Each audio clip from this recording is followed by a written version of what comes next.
time to add another verse to the song of Sir Waymar P. Royce. I'm Matthew. And I'm Lucas. And in today's episode, we are going to be closing out Season 1 of Game of Thrones and starting Season 1 of A Clash of Wait. I guess we're going to start Season 2 of Game of Thrones. Right. No, Does that mean Chapter 5 of the book? What? Does that mean Chapter 5 of A Game of Thrones, the book? No, it's Chapter... I shouldn't have said that. Anyways. No. You know what? No one mourned the A in A Game of Thrones when it was cast aside so bitterly in their attempt to bring this book series to the small screen. And 20 years from now, they'll call it The Game of Thrones. Or maybe they'll do it right. Maybe they'll do it right and call it A Song of Ice and Fire. I don't know.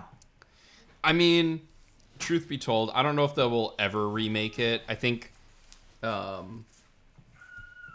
honestly I think that, like, they gave it their one shot, and, you know, I don't know, how many TV shows do they remake?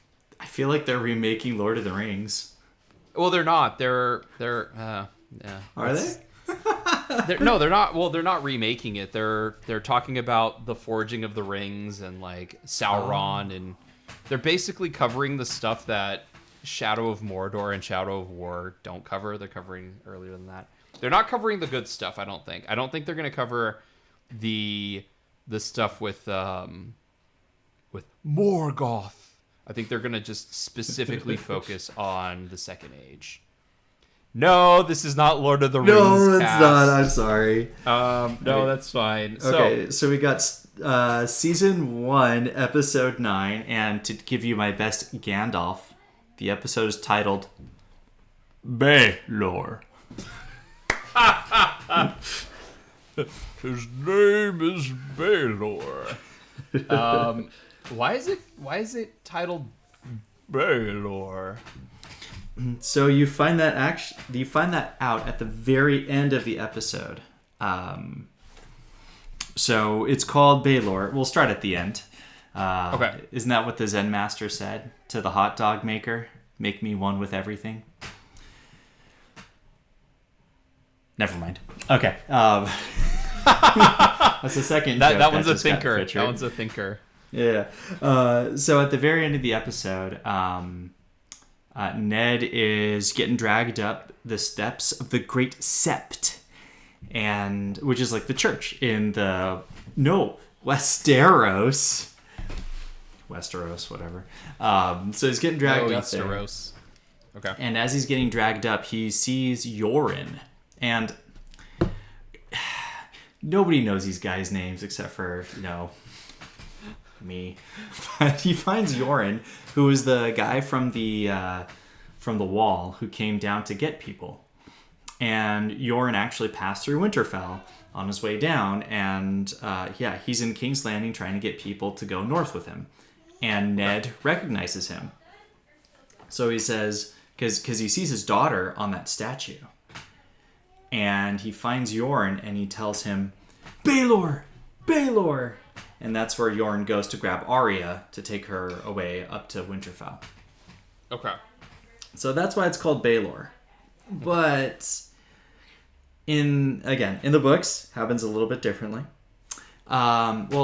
It sort of happens the same, but you are told that Baelor is actually a giant sept. It's like the great cathedral in Rome. It's where people all across Westeros come to pay homage to their religion. And the religion is the seven gods. And, we'll probably get into this a little bit later on. Maybe not this episode, but in the future, I'm sure.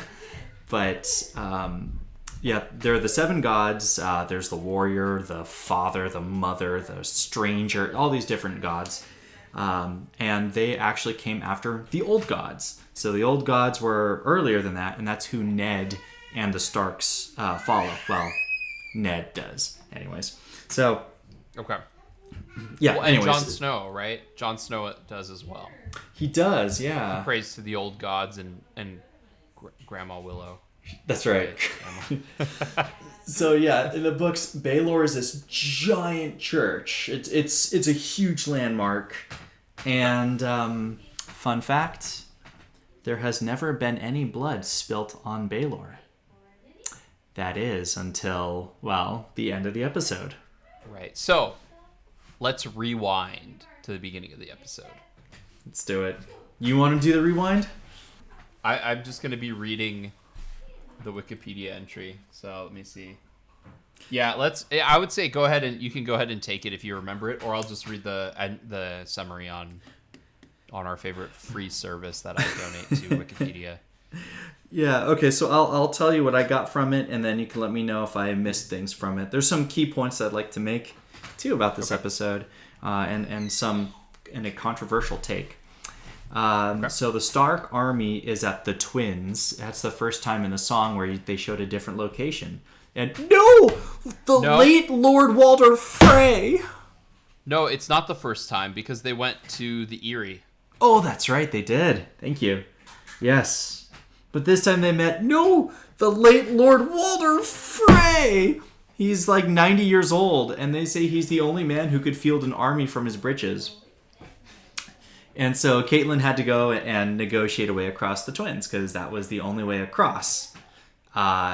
Except if they don't go through the Twins, then I guess they could take like 3 months to get around. But no.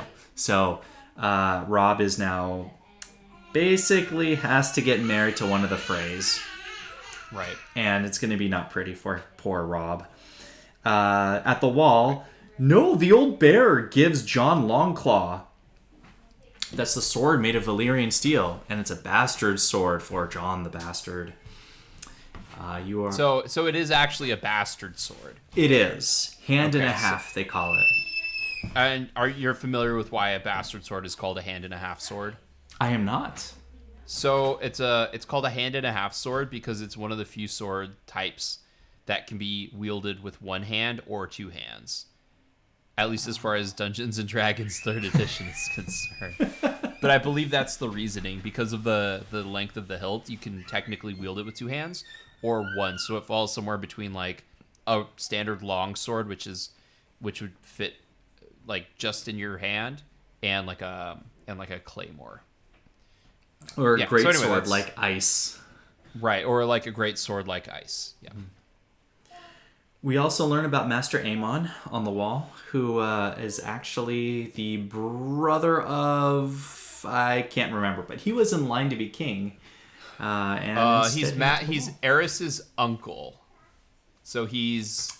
Okay. So he's Aerys's father's brother. Right. And then he talked about how his whole family got slaughtered by Robert, and... As a way to make sure John wasn't going to run away, letting him know what he went through so he can relate. And I'm sure there's a little bit more there too. I think he runs off. John? I think he runs off too. I don't think he runs off in that episode. It's setting it up for the next one. I believe it's the next episode because word would not have reached... It would not have reached the wall yet about what happens at the end of this episode. Because it hasn't happened yet. Right. So all John knows is that Ned is I believe all John knows is Ned is captured. And he might have left at the... No, he wouldn't have left at the very end. So he knows that Ned is captured by the Targaryens. Or by and Rob is going to war. By the Lannisters. I'm sorry. By the Lannisters. Lannister. And we also... sorry. I was immediately going off to the other continent. Go ahead. Khal Drogo's wound is bad. Miri Mazdur. Yep. Has to save him.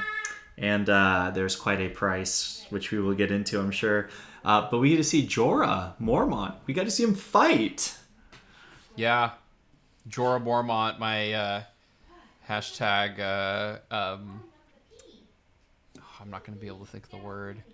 My hashtag unproblematic fave, which is probably not going to stay that way at all. But anyway, go ahead. Go on. And then you got Neddard Stark. He's in the cell. Yes. And how's the leg doing? In other places, you got Tyrion who meets Shay, and they play this weird game. So weird. And then he gets knocked out before he even gets to the battle. Did that happen in the book? Ooh, we will get into that, I think. Okay. All right. And then he plays a game with Shay. Bronn brings Shay to Tyrion, if I'm not mistaken. that's true. And in the books, that's the same. And Tyrion reveals he was married to a woman, or Jaime paid a woman to pretend to be in trouble so Tyrion could save her, and they fell in love and got married, and then Tywin paid her a gold crown or whatever for every soldier that she would sleep with, and Tyrion had to watch as she slept with the entire battalion or whatever. Silver. Yep. One silver per soldier. Not even a crown. Nope. Not even a good amount. Oh god. Nope. It was bad. Oh, and Peter Dinklage. Yeah. So good acting. Such good acting. And then you have Ned at Baelor. And then that's actually how the episode ends, but another very important fact happens before that. And that's where Robb captures Jaime Lannister. Yep. And they have He this... loses... Go ahead. Yeah, he has this pretty epic music too, which was awesome. So in doing so, Robb loses 2,000. He sacrifices 2,000 men to do so, which is sad. It is. No, it is. Yeah, it's sad. Sending 2,000 men. I sent 2,000 men to their death. All right. So yes. So the music, just a quick shout out. Oh, by the way, shout out to my buddy Mike.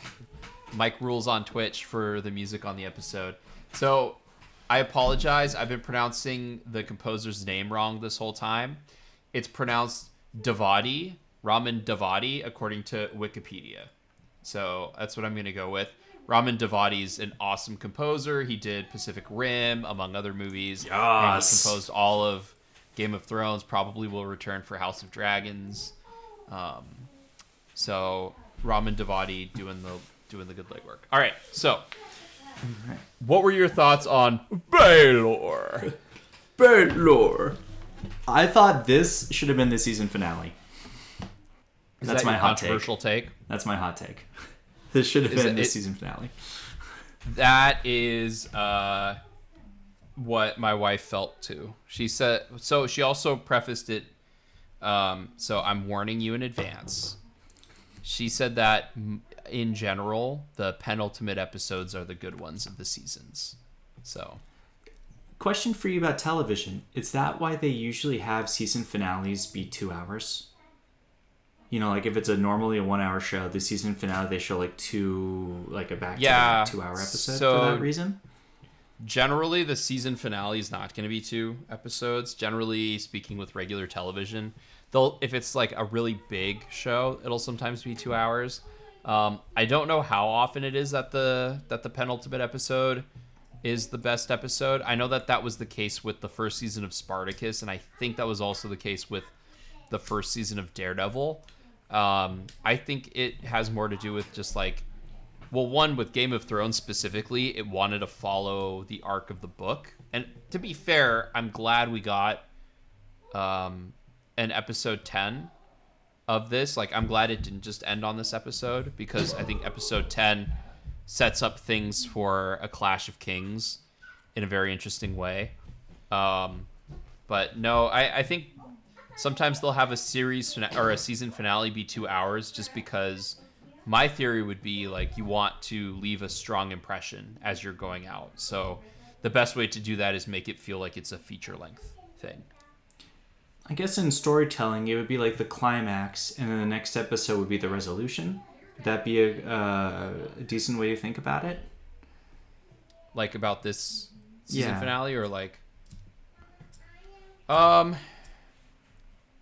it depends on the show, because certain shows have a very episodic nature. Like with Friends, you might have like a 2-part series. Well, like, okay, so Friends had a 2-part series finale.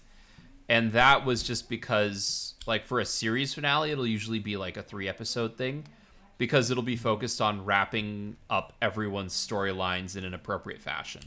For this, I guess it's kind of a similar thing. Until we actually start getting into the different series or the different seasons, I can't really talk to you why the penultimate episodes are seen as better.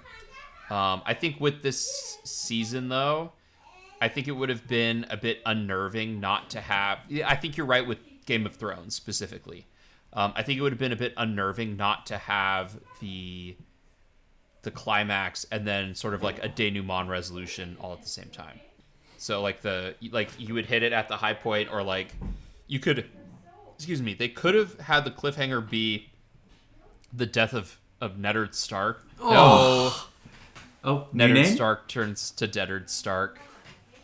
You could have had Deddard Stark be the season finale, but I think a year is a long time to wait to get some sort of energy. Like, it's... I don't know. I don't... This is actually one of those things, like, I kind of agree with you, but I kind of don't, because I think there's a few too many wires left, or loose threads. Daenerys' thread is still loose. Yes. Jon Snow's kind of... I guess Jon Snow's is pretty good. Tyrion's is left undone. You just know that he went to war. And he came back and it was like an easy victory or whatever. So I guess that's also kind of wrapping it up. But I think where he actually ends in season 10, in episode 10, is better than where he ends in this one. For Tyrion? For Tyrion. Yeah. I agree with that. Yeah, I don't know. I think like the visual of just the sword coming down is a very good stopping point, but I think you need to have a little bit of like, what are the ramifications that this is like this huge domino just fell. What kind of domino explosion did it leave? So I don't hate it. I can see going both ways on it. But I don't hate it. I think where they actually ended on season 10 is a better spot in some ways, which we'll talk about, I'm sure. Yeah. Okay. We'll save that for the when we do episode 10, because we'll get into that too, right? Because I'll be honest, and which we'll talk about for season 2. They do a lot of reordering. Yeah, there was a lot of reordering in season 2. It is different. The Stark army at the Twins was well done. Look at those lovely Walder Frey lasses. They're not that bad. I didn't think they were that bad in the show. Like, I'm trying to remember what they looked like, but like I think it was like they're like, oh, you're gonna have to marry an Uggo, and it's like they're not that bad though. You know, like especially like Richard Madden's giant mouth kind of like interferes with the whole look to be incredible. Actually, that's really mean. I really like Richard Madden. I think he's freaking awesome. He's great in the 2015 Cinderella movie. So I love it in Clash of Kings in the appendix where they list all the houses and characters in their houses. House Frey is a minor house, but it takes about 5 pages in the appendix, and they're all full pages with all their sons and everything, you know, with the first wife, with the second wife, with the third wife, who's alive, who's dead. I was like, oh my gosh. I don't know if that's just like a lot of detail that's awesome, or if it's just a little too much, or I don't know. I just feel like, you know what it is? I feel like it's a joke, right? Like what the heck? Like, this is just so crazy. Like, you gotta be kidding me. This is just too much. Like, it's kind of like one of those like sly, dry humor things where you just read and you're just like, oh my god, like it's all there. Why are there 5 pages of it? Yeah. I think like for most people, it's just like the comedy of it. It's just like, oh my gosh, like why? Because like he keeps trying to marry off his daughters because he just has so many of them. Nobody wants them. Because they're nobody wants them. Yeah, in the book, didn't they like try and wasn't he like trying to pawn off like a couple of his daughters on him? Like, yeah, he gets his pick or something. He gets his pick. He just And in the book, I do remember in the book there's like a line where it's like Caitlyn was like proud of him doing his like his kingly duty and sacrificing any desires of love he would have, giving it up for his kingdom and the betterment of his army. Like it's a political move. I remember reading that in the book. Yeah, but at the same time too, she's the mother, right? Which just makes it such a really good character, really good POV, really good dilemma, because she asks Rob, and she asks internally, like, has he ever even kissed a girl? I mean, he's a boy. I mean, the actor, you don't really get that, but from the actor, right? He's like 30, but I think he was like 25 or something. He might have been 19 or something. I think he was like 20 something. Well, if he's 19, that's at least close enough, because he's 16. I mean, he's a kid. Never lost a battle yet, but right, because he won the one battle he was in. But he was just a kid. So that was interesting. I felt like that was a very sad moment in the book, and then the other Rob scene. One of my things about the first book of Game of Thrones was that actually when they caught Jaime, I kind of felt like that was sort of the climax of the book. And then the book goes on for like 150 more pages. But I felt that Deddard Stark was the climax, was like the conclusion of the book. I thought that would have been the end, and it goes on for another 100 pages or something. give or take 200. Right.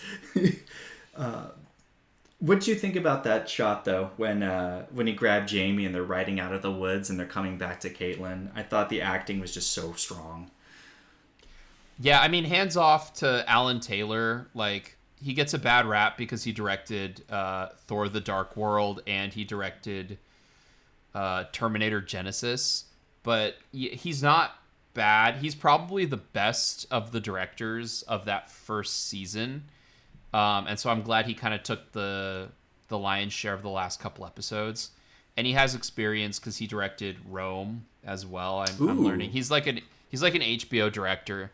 So he was a good choice for a lot of that. He kind of set it on a path that felt like it was becoming more cinematic or more effective, or at least bridging that gap that everyone seems to think of. Like, Game of Thrones is very cinematic, and I'm like, yeah, it's getting there. Like, Alan Taylor definitely helped push it in the right direction.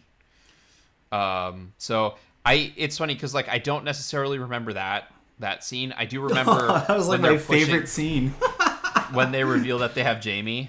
I just remember like Tyrion like being told that like, oh yeah, we captured him. Like Tyrion waking up like on the thing. I was like, okay, I appreciate that. I appreciate how they have that set up where it's like he's being rolled, and any scene with Bronn is good. Like I understand why people like Bronn. Oh yeah, Bronn's awesome. Yeah, he's great. Sellsword with a heart for gold. Yep.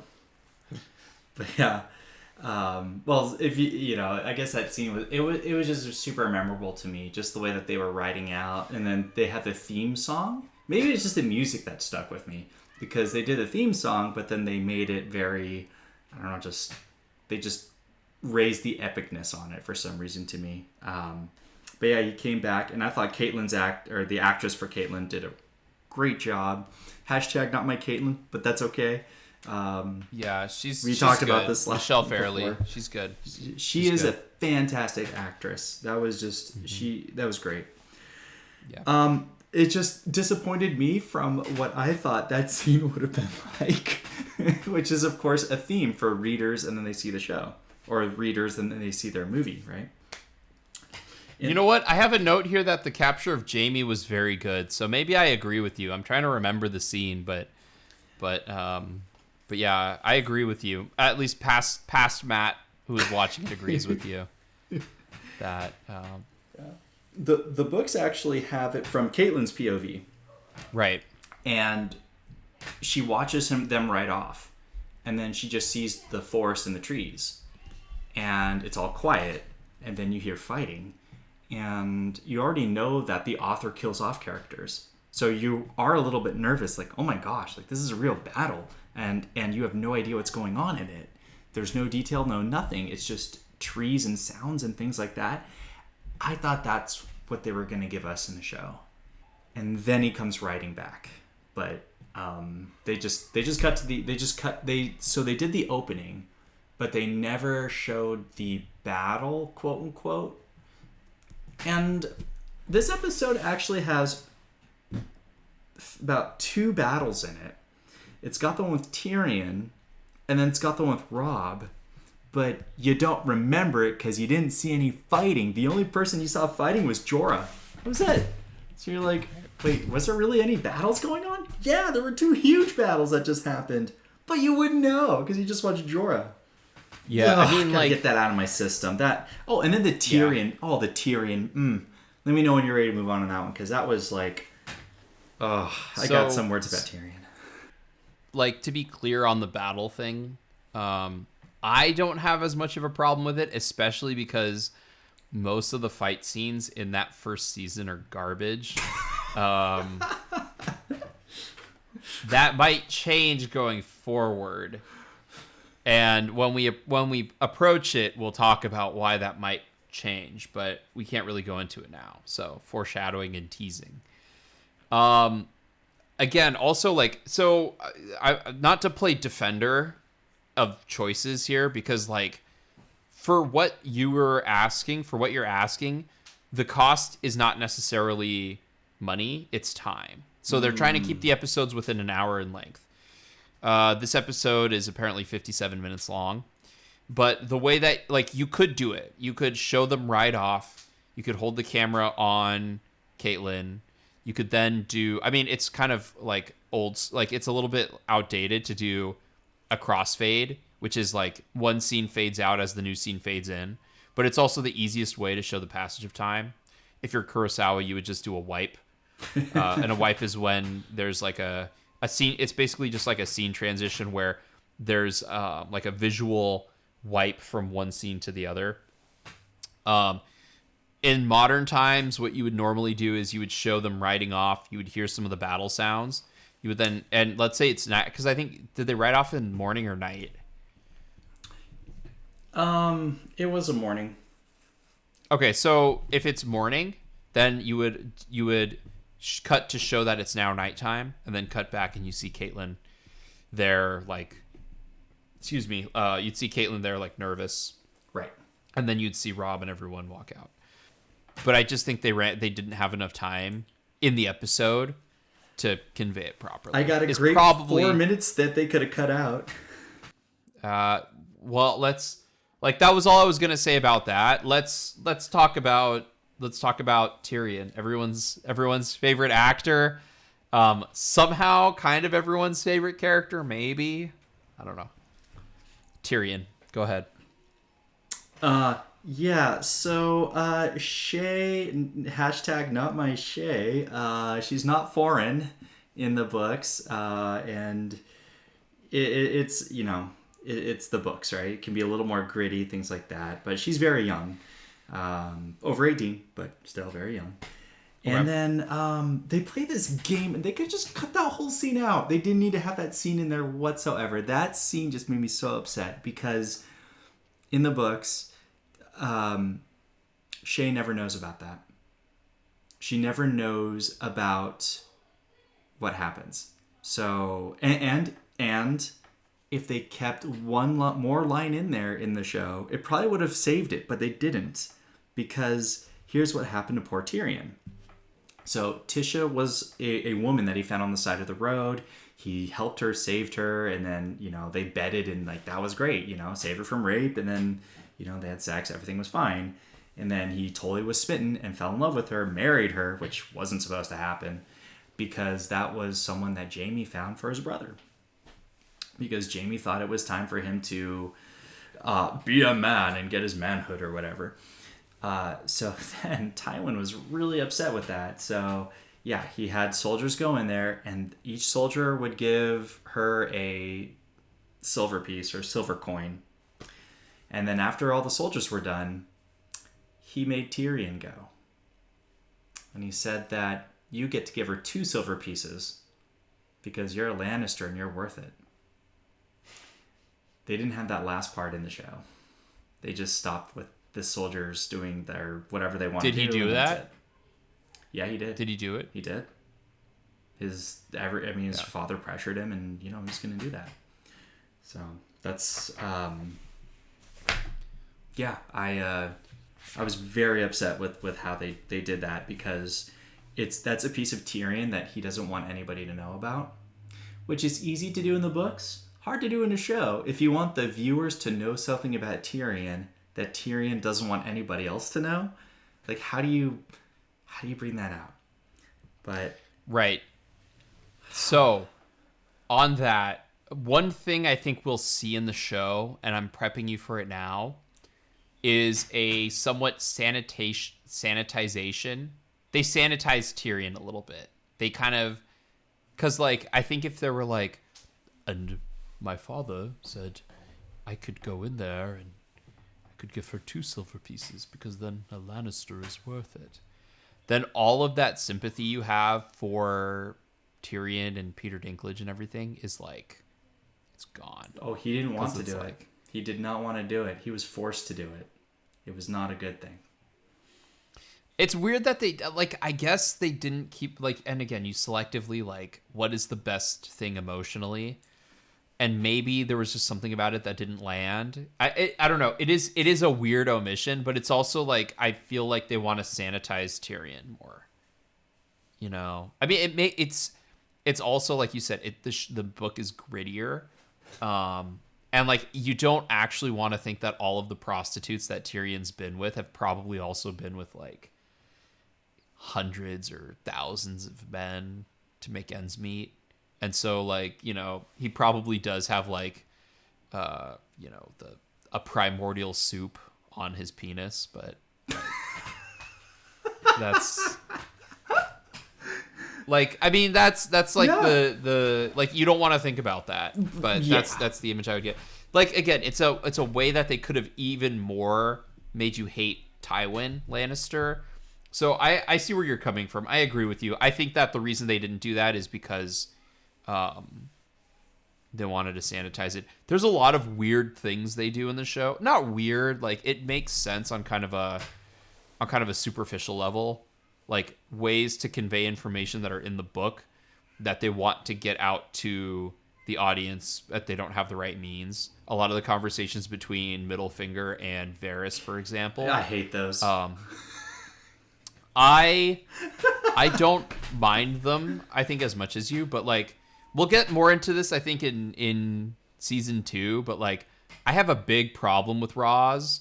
Like, a big problem with her. Yeah. And it's not the actress. Like, the actress does a great job. Absolutely. And the directors do a fine job with her. But there's a huge problem in the show with Roz that I think betrays something about the creators of the show, but we'll get into that later. So I'll bookmark that for episode 2. Because that's when it started hitting me, like episode 1 and 2. So... of season 2. So go ahead. I don't have as big of a problem with the game, but I can understand not liking it. I think there is a better way to convey that information to the audience. Like, the easiest way is something that the show just chooses not to do, which is, like, do a flashback. The show doesn't want to do flashbacks because a lot of shows don't. It feels too... I don't know. It feels like there's something about... like, it, I guess maybe it feels too passé or inconsistent if you do a flashback. But, like, there are other ways, but you have to be very creative in order to convey it. So we just see that the show decides to take a liberty. Is that a modern times thing about the flashback thing? Is it because that they did it way too many times on Lost that everybody's totally tired of flashbacks? No. It's in a lot of it, like...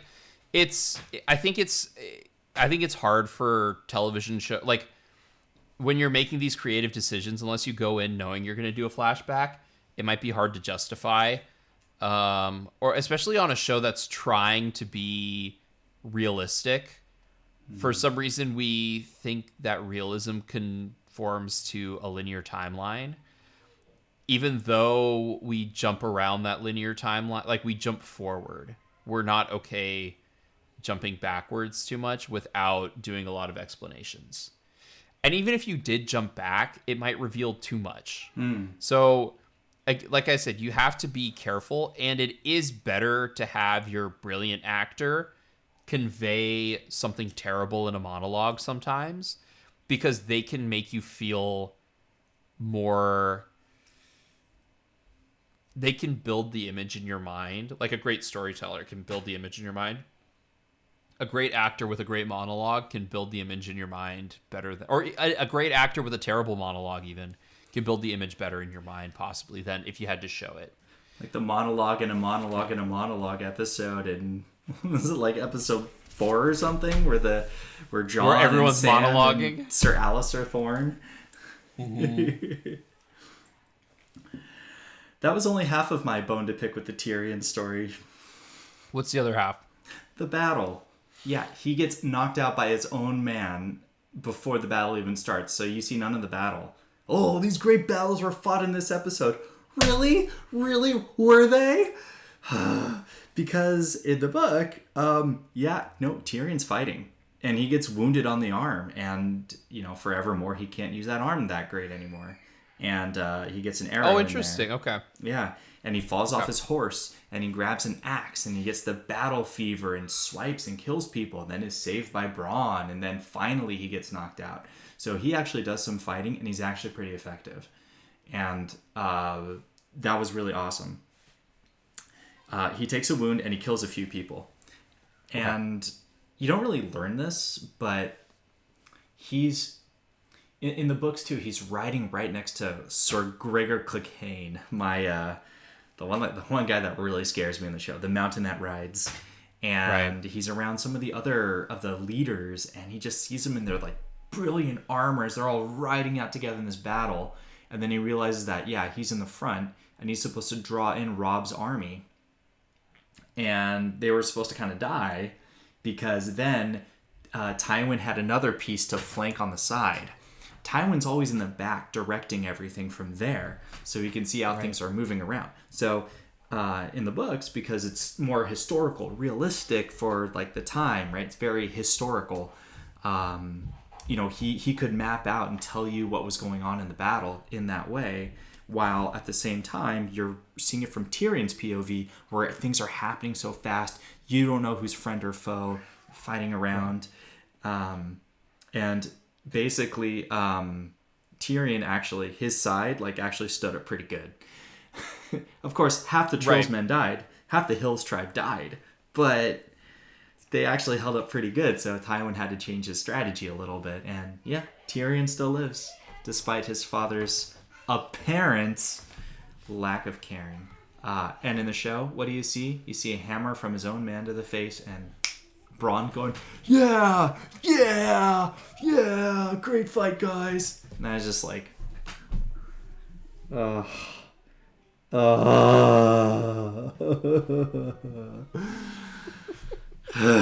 fine, I'll shake that one off.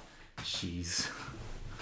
So I have a question for you in the book, because you're talking about the tactics and everything and being able to see it, but do you only get it from Tyrion's perspective, right? You never actually get to see Tywin moving his troops like a big game of chess or battlefield. Right. He just describes it.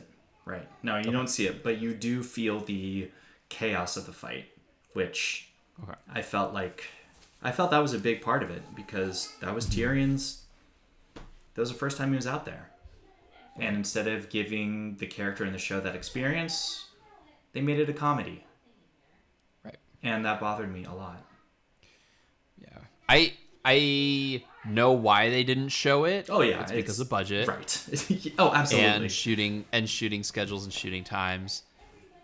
I agree with you. Like, it would have been better. And I'm sure, like, if you look into the book, this moment where he's, like, on the battlefield, I'm sure it has reciprocal effects throughout the rest of the books. Well, later on when he rides into King's Landing, I always imagine him wounded, dusty, and with a sore arm, and with all the Hills tribe around him, just this gallant, like, riding forth through the gates of King's Landing. But no, not what happens in the show. No. Well, it's just like, so in, like, bringing it back to Lord of the Rings for a second, it's like in the book, Bilbo gives the ring to Gandalf, and then he exits the house, and he and two dwarves hike it to Rivendell. Right. In the movie, he's just like, I am a single hobbit. I'm going to make it to Rivendell, which might be crawling with dangerous things. I'll make it just fine. Alone. It's fine. I'll be good. So liberties are taken, and it's a shame. But yeah, I especially, like, if you think about, like, one of the reasons they made it a show was so that they could contain everything. And one of my problems is, like, even though they made it a show, they still fail to get everything they need for the show. So your entire point of doing it in the format you're doing it, you still end up failing to do it properly, which I know is kind of nitpicky and kind of mean to say, but, like, part of it is, like, your budget, but also part of it is, like, and I think the show gets better with this as it goes, because, like, there become like multiple year gaps between seasons. So they obviously end up taking more time to get everything they need, get all the footage and shoot it and everything like that. And you can't necessarily shoot a huge battle scene in 2 days. No. You have to, no way. you have to plan it out to an extent. So again, like, I get it, but it's also kind of a shame. That's it. I mean, that's... They didn't need to shoot the whole battle. They didn't even need to shoot the way that the pieces were moving. They just needed to shoot Tyrion with dust around him, fighting a little bit, getting wounded. And that's... this reminds me of The Martian. My favorite problem that Mark Watney solved was the way he navigated around a sandstorm. I know, that would have been impossible to shoot, but it was still my favorite problem. Yeah, non-existent in the movie. You know why you never heard of that? Because it wasn't in the movie. It was my favorite part of the book.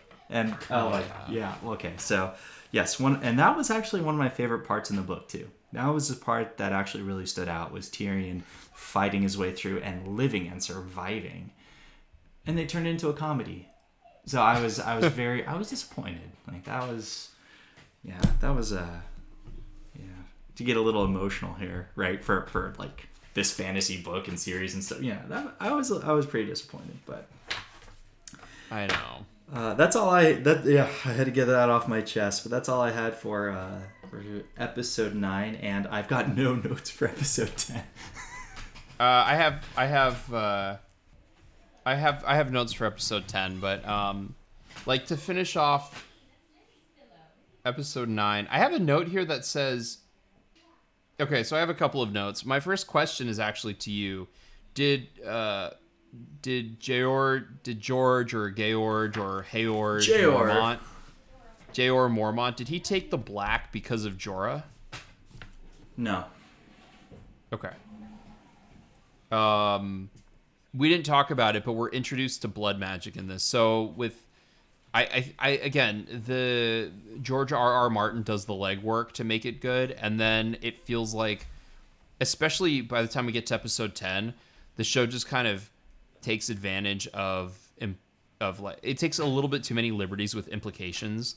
So, like, Khal Drogo's wound is festering, and Daenerys is like, okay, yeah, you have to do blood magic, and he starts doing and so she does blood magic, and Jorah's like, Khaleesi, you don't want to do this, and she's like, F it, very I nice. Thank you. Hey man, Jorah Mormont, my unproblematic favorite character, who probably won't stay that way. I don't know. You tell me, Lucas. No, the Exiled Knight. No, the Exiled Knight, who's also possibly potentially in love with Daenerys, but I don't know. It's implied in the show in the first season that he might be. Yeah, so like they introduced the blood magic in there, and again, like deficiencies with David Benioff and DB Weiss is like, it feels like that moment should be better. You reminded me of that. Yes, that is something that I definitely would like to comment on. Go ahead and comment on it now. In the book, that happens at night, and they see the shadows of demons dancing in the tent instead of just hearing it. Now I know, special effects. It's a TV show, but it happens at night, and yeah, everybody's it's scary. I think George R. R. Martin is probably very good. Well, he's a very good writer, and I think he takes a special pleasure at writing horror. And this was definitely a horror scene, and it was very scary, and you didn't know what was going on. It was weird, and magic exists in this world. Magic exists. I love Game of Thrones because it doesn't succumb to those fantasy tropes. Bro. Magic exists. So we're introduced to blood magic, and the scene is fine. Underwhelming. Well, that's like, I have written here, Ned's death is pretty good. I don't know where I got that, because I think of Ned's death and I feel like it's also underwhelming. Like, I feel like that moment should have been played better? Question mark? I thought that was well done. I thought that was really well done. I guess I thought it was well done enough, but like the reality of the situation, I feel like there should have been that moment of like the reality of the situation hitting, of like, I don't know, there was just something off about it. I think like for me it's a pacing thing. Even though in my notes I wrote that it was pretty good, I still feel like in some ways it was rushed, and maybe it's just me being a hater. Like that's very much a possibility, so I'm not going to discount that. But like, I feel like if they built up the beats a little bit more, strung out the moment a little bit more, I think it would have been more effective. That's my last note on that one. I will say that the person who cuts off the head is Sir Ilan Payne, and who, of course, is in season 2. But the weapon that is used to cut off Ned's head is the weapon that Ned used to kill the deserter at the very beginning of this show. And it is also the weapon that he uses to execute others. And probably only eagle-eyed fans of the show who've never read the book could probably realize that. But in the books right away, Arya and Sansa are looking like, that's ice. Okay, good. Because I was like, he gets his head cut off. Also, Jack Gleason, like, everyone already says it. You know, everyone hates Joffrey. Like, I get it. People hate Joffrey. Jack Gleason's awesome. Oh, He's so good in this show. Yeah, like, yes. I know we said it last episode. We're saying it again. Jack Gleason's awesome. Yes, he is. Also, like, I'll lean more into this next episode, but like Sophie Turner is also awesome. Yeah, if they had done a better job of setting up that the sword that's killing Ned is Ned's family heirloom, and that this person is basically just I was gonna say defecating on it, but it's, what is it, like teabagging? But it's basically like perverting the entire, like, you know, it's like when Usagi, what? Profane, maybe? Kind of, but it's like when Usagi's swords were taken from him by that one general dude, and he started killing everyone. He's like, "Oh, good, I'll take good use of these swords that you've taken very good care of." Where's like, my it's the soul? same thing. Where's my soul? So it's the same thing to me. It's like it does such a dishonor and disservice to the weapon that it's like, it's insulting having like an executioner just dole out his duty almost brainlessly with such a fine blade. I don't know the politics of Valerian steel. I'm really interested in finding out because of reasons I can't get into. But I'm really interested in learning more about Valerian steel as it goes. But yeah, the show did a very terrible job of establishing that. I think the show does a terrible job of establishing Valerian steel weapons in general. Because I think you should be able to clearly tell which weapons are Valerian steel and which weapons aren't. Ooh. And I think sort of like a different glow or a different hue of the blade, maybe a light blue tinge or purple. Something like that. You can't get too far into like using visual effects to do it, but like you also can't just get by. As an aside, that looks delicious. You can't just get by with like someone pulling it up and being like, it's Valerian steel. Now, like the show does it by making the sword look extra clean, but as we'll see in the beginning of the next episode, the sword looks dirty as they're panning down it before they even hit the blood. So I'm kind of like, I just thought it was a really big sword that executioners use. So bad on you, show. Do you think that they could have used an audio cue instead of a visual cue to show Valerian steel? Sort of like the sound like a lightsaber makes, but of course you don't want to use that. But like one of those ringing sound, you know, like how the sword comes out of the sheath and you hear that like ringing sound. They just kind of could keep it like a low hue. I don't know, just throwing that idea out. So there's a TV movie starring Sam Neill called Merlin. And Merlin! That show is the best use of a sound effect to describe a sword that I've ever seen, that I've ever watched on a movie. Merlin is like one of those weird movies where it's like there's a little bit of an issue with it because there's some pretty bad stuff in it, like very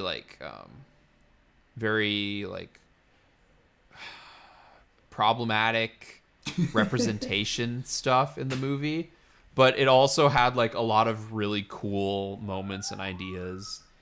But if you watch it now, it would all look like garbage because it's just such a low budget. So it's like when we say like, oh, I wish I could have seen that battle in the first season of Game of Thrones. It's like, no, it would have looked like the TV movie Merlin, which came out in 1998. So it's off by a year. I thought it was 99. It might even be 97. No, we grew up together, so we know that one. We watched it many times. Well, twice, a couple of times. Yeah. I always liked it. It stuck with me. We recorded it on VHS, no less.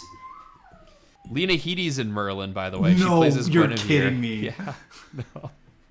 Oh God. like very, very fun comparisons. Lena and Morgan Headey Le and Fay. Guinevere. No, she wasn't Morgan Le Fay. She was Guinevere. No, I just meant that there was another character. I didn't know Lena Headey was Guinevere, though.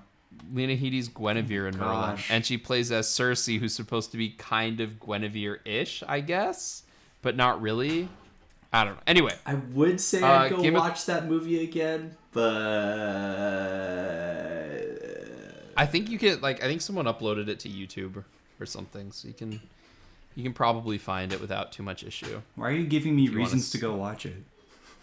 No, just ignore everything I just said. Okay, episode 10. So the season finale, Fire and Blood. Do you want to do a description, or do you want me to? You got to do this one. I took no notes on it. All right, so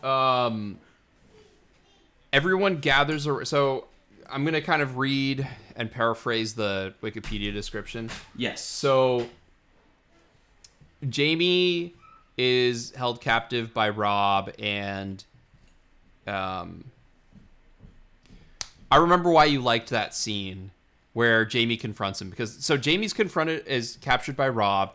Caitlin goes to visit Jamie, I believe. She does. There's a moment where Jamie challenges Robb to a sword duel. Yes. And I think that was either episode 9 or episode 10. Okay, so I'm just going to read the description from Wikipedia. The North secedes from the Seven Kingdoms and proclaims Robb as king. King of the North. With Jamie, King of the North. I will be the King of the North. Bend the With knee. Jamie, bend the knee. No, bend the knee watch. So, with Jaime as the Stark's prisoner and Robert's two brothers, Stannis and Renly, each challenging Joffrey's claim to the throne, Tywin appoints Tyrion as acting king's hand, while Tywin fights to defend Joffrey's reign. Jon Snow attempts to desert the Night's Watch to avenge Deddard Stark and join Robb, but his Night Watch brothers, led by Samwell Gamgee, convince him otherwise. Who's in Marry Me, by the way? What? He is in Marry Me. Yes. Yes. Yeah, he is in Marry Me. He's like, Game of Thrones, the ending of Game of Thrones isn't, anyway. So they appeal to his desire to honor his oath, and they kind of repeat the oath enough times so that it sinks into Jon, like, Jon, think of what your father would do. Think of what Ned Stark would do. He would honor his oath to the Night's Watch. He would honor his oath because of his honor, which is what killed him. So it's kind of like, okay, but Jon goes and talks to Jeor Mormont, and he's like, why do you think I would deserve... Oh, we didn't talk about anything of the inside the episode for episode 9. Because it's not relevant. I don't remember anything. I don't remember anything either. I remember on Inside the episode 10, they're like, oh, yeah, well, Jeor believes that, Jon's a man of character and will be useful. And so, forgives his indiscretions. So Jon joins the trip because Jeor is like, we need to go beyond the wall to find out what happened to Benjen. Like, everything with these, like, zombies is getting weird. And so it's like, all right, we've been hearing about them the whole book, and now we're about to see them. And that's where it ends. Yes. And they're going to go find Mance Raider. No, they're going to try and look for him. No, Mance Raider. All right. Yoren, a Night's Watch recruiter, smuggles Arya. No, my name is Arya. Arya out of King's Landing disguised as a boy, while Joffrey intends to crown Sansa his queen, despite executing her father. Daenerys...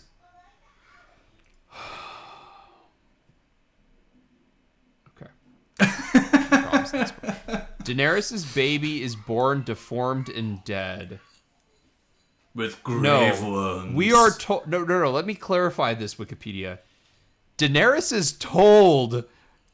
she had a baby, and it was born deformed and dead. Drogo is left in a vegetative state by the witch's treacherous magic.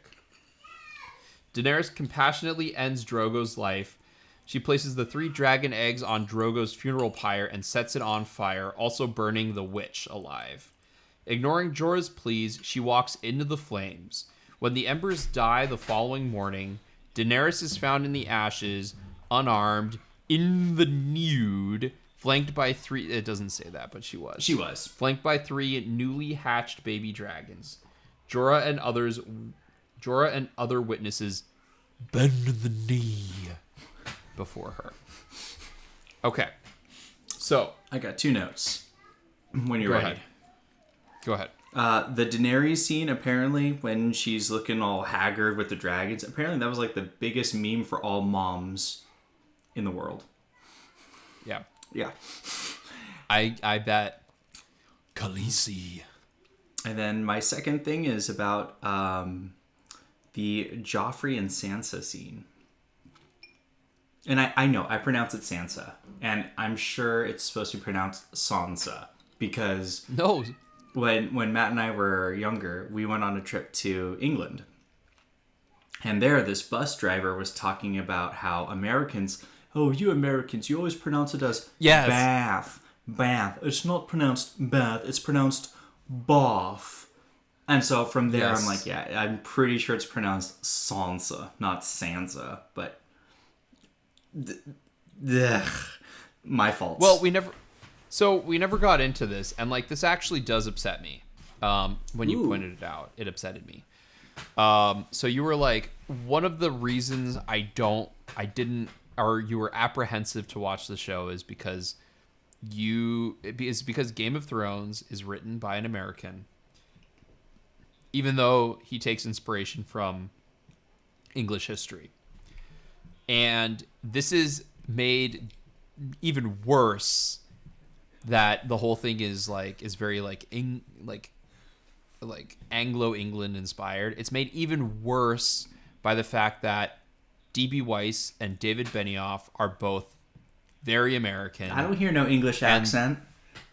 A majority of the directors on the show so far have been American. So most of the and it's produced by an American studio. So most of the above the line creators are American. You could have made the show with a bunch of American actors, but we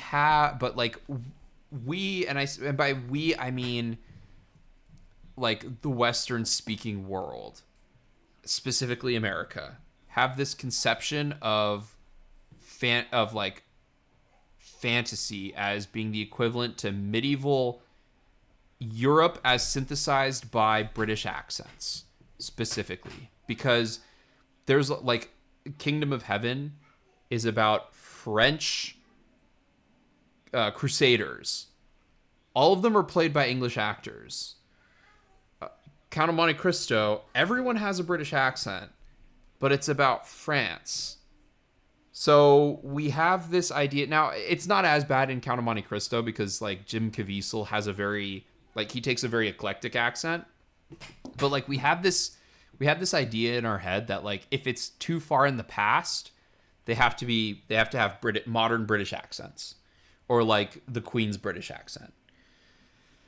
That's just exacerbated by and Sansa. Lord of the Rings is, German author, I think, right? English. He's English. Okay, he's English. Okay, all right. Shows how ignorant J.R.R. I am. Tolkien's English. But and like that one, me. it's like a little bit more. It's like a little bit more okay, but still not like fully. And I mean, the other thing is like, I'm not gonna get into it too much. No, I'm not even gonna get into it. Okay. That's all I'll say about that. Robert Baratheon with the Southern drawl. Anyway, so Sansa and no Joffrey's coffee. No Joffrey coffee. So yeah, they walk out onto the battlements and look down, and the head's just stuck there. And at that moment she's looking down, and I thought that she was thinking of jumping, but everybody else in the whole world thought that she was thinking of pushing Joffrey off. And so she started getting closer, and then Meryn Trant, the guy who killed Syrio Forel, which, would anybody know that? Same actor, which is awesome. At least they're keeping the acting consistent. He stops her from doing that. No, he doesn't. He doesn't. I forgot. All right, I leave this to you. Does he in the book? Getting sketched on that one. The Hound stops her. Oh, the Hound. Okay. The Hound stops her. Okay. Maybe that's so she disobeys him, and he says, mother told me I can never slap a woman. So then he gets one of his guards to slap her. And I think that's the guy who killed Syrio Forel. Yes, that's the guy who killed Syrio. Yes, that's right. And then the Hound, and then she is about to push Joffrey off the battlements. Like the whole time it looks like she's about to jump, and then at the last moment they like cut to like kind of showing her look like she's going to push Joffrey off. I guess that was what it was. Why did you think she was going to jump? I did. Because I thought she was going to jump. I did. I thought she was going to jump. She just lost her father. She realized that this king is just a terrible monster, and just her whole life is just not worth living, and somehow she stays alive. Yeah, well, she also starts doing the thing. Yeah, it is on this episode where Joffrey's like, your king commands it. Look at your father. And so she's like, so she looks. And then and then she's like, how long? It's like, are you good? And he's like, if you command me to be good. And I'm like, there we go, Sansa. There we go. And it's like, if you command it, sir, if you command it, my lord, like in like this very great way where it's like she's undermining and belittling him, but she's doing what he says, so he can't really be mad. It's the ultimate, like, I'm a student, I'm doing what you want me to do, but I'm not enjoying it, but I'm gonna do it anyway. Here's like, my 3-page essays triple spaced instead of double spaced, but it's 3 pages because you said 3 pages. Mm-hmm. You command me to do this, I'm doing it. I don't like it, but I'm gonna do it. So I thought that was great. I think like, and that was that in the book. It feels like that would have been something that was. Yes. No. Yeah. Yeah. Oh, yeah. It was in the book, because like it like the reason that works, and then like she gets slapped and like, and then you know like the Hound gives her the handkerchief and he's like, it's gonna get worse. Like that whole scene works because Sophie Turner is good, not because I think that the creators like her at all. So. Maybe I'm wrong, you know. Maybe one of these days. Well, the Hound never strikes her. No. Yeah. The Hound doesn't strike her, but yeah, I feel like I said, I'm gonna say this until I feel otherwise. I don't think that the writers like Sansa, and I think like the only reason they have that scene in there is because it's in the books, and the only reason it works is because it was pre-written and because Sophie Turner is really good. I'm sad that Sansa didn't have more screen time because her character arc was just out of all the characters grew and they all matured just like everybody in life does. But I felt that Sansa and Daenerys had the biggest transformation out of all the characters in the story. From season 1 from the first page of book 1 to the last page. Yeah. Obviously Daenerys, because she just went through the worst trauma that any human being could ever encounter and experience. And that trauma is, just start going through it, right? Her whole childhood has just been on the run. Brother that she looked up to was a total jerk. She just got sold off to some great savage brute who ended up actually being, pretty awesome. That was good. But then she loses her husband and her child. All in the same day. Yeah, that was... a person takes, years to recover from something like that. And I don't think they ever do recover from anything like that. Obviously, it's different because she didn't know him for years and years, but I mean... Let's finish up King's Landing. Oh, yes. That's how the episode ends. To be clear, Sansa has one scene in this episode. That's it. Yeah. That's it. Arya has 2. Now, the show starts to do something structurally where it will tell a little bit of the story, move on to the next character. So that character only has at most 2... Every single character has at most 2 scenes. Some of the more important ones will have multiple, and I think you can also devise like who the writers like better because who's getting more scenes. Arya is rescued by Yoren, gets the name of Ari, and intimidates a fat boy. No hot pie. Wants to fight her. No hot pie. I know all their names. I didn't know their name. The only reason I know his name is because I'm looking at the synopsis on Wikipedia, and she meets Gendry. Yes. Which was Robert Baratheon's unknown bastard son. Who's like, I want to like Gendry, so for now I'm gonna say I like Gendry. She also meets 3 people in the caged wagon. Yes. Rorge, she does meet Biter, and Jaqen Hagar. I'm hoping these characters are significant because you gave them names, but I feel like they may eventually go the way of Sir Waymar Royce. No, Sir Waymar P. Royce. Oh, rest in peace. You white. Okay, so let's just talk about Daenerys now because you had already started talking about her. I know. I was going to talk about Sansa, and then I started talking about Daenerys. It's okay. Yeah, Sansa, she thought that everything was all great. She thought that the way you and I would think about knights back when we were kids. Right. She had that exact same thought. The glory, knights are amazing. They do these incredible sword fights, and they're there to protect the land. And then she gets to King's Landing and just realizes, oh, they're men. And they're not good men either. And the weird thing is, like, they could easily have done that in the show. You just have a couple scenes of like, oh, but he's a knight. He would never do anything wrong. He's brilliant and blah, blah, blah. Goes to her first tournament, sees that's not the case, gets slapped around by a couple of knights, realizes like, what? The Hound is a knight, but he's so ugly. No, he's not a knight. It's like, boom. Oh, okay. Yeah. Well, he's not. Okay. But what I'm saying is, like, they could have established it and paid it off instead of having it occur in the inside the episode. But let's go ahead and move on to Daenerys' story. So because wait, it. because in Daenerys' story, the thing we were talking about on episode 9 happens. The time jump happens. The time forward jump with, like, remember we were talking about Caitlyn and listening to the battle? Like, that happens in the episode with Daenerys going to the pyre and burning and everything like that. And then, like, it cuts away to the next day and Jorah's all, like, grizzled and awesome looking, but also sad. You're right. They did it. Yes, you're right. They did that. They did it. So they could have done that in the last episode. Yes. So whose fault is it? I don't know. Probably the directors for not reading the book. But anyway, go ahead. Yeah. Talk about. Tons of trauma.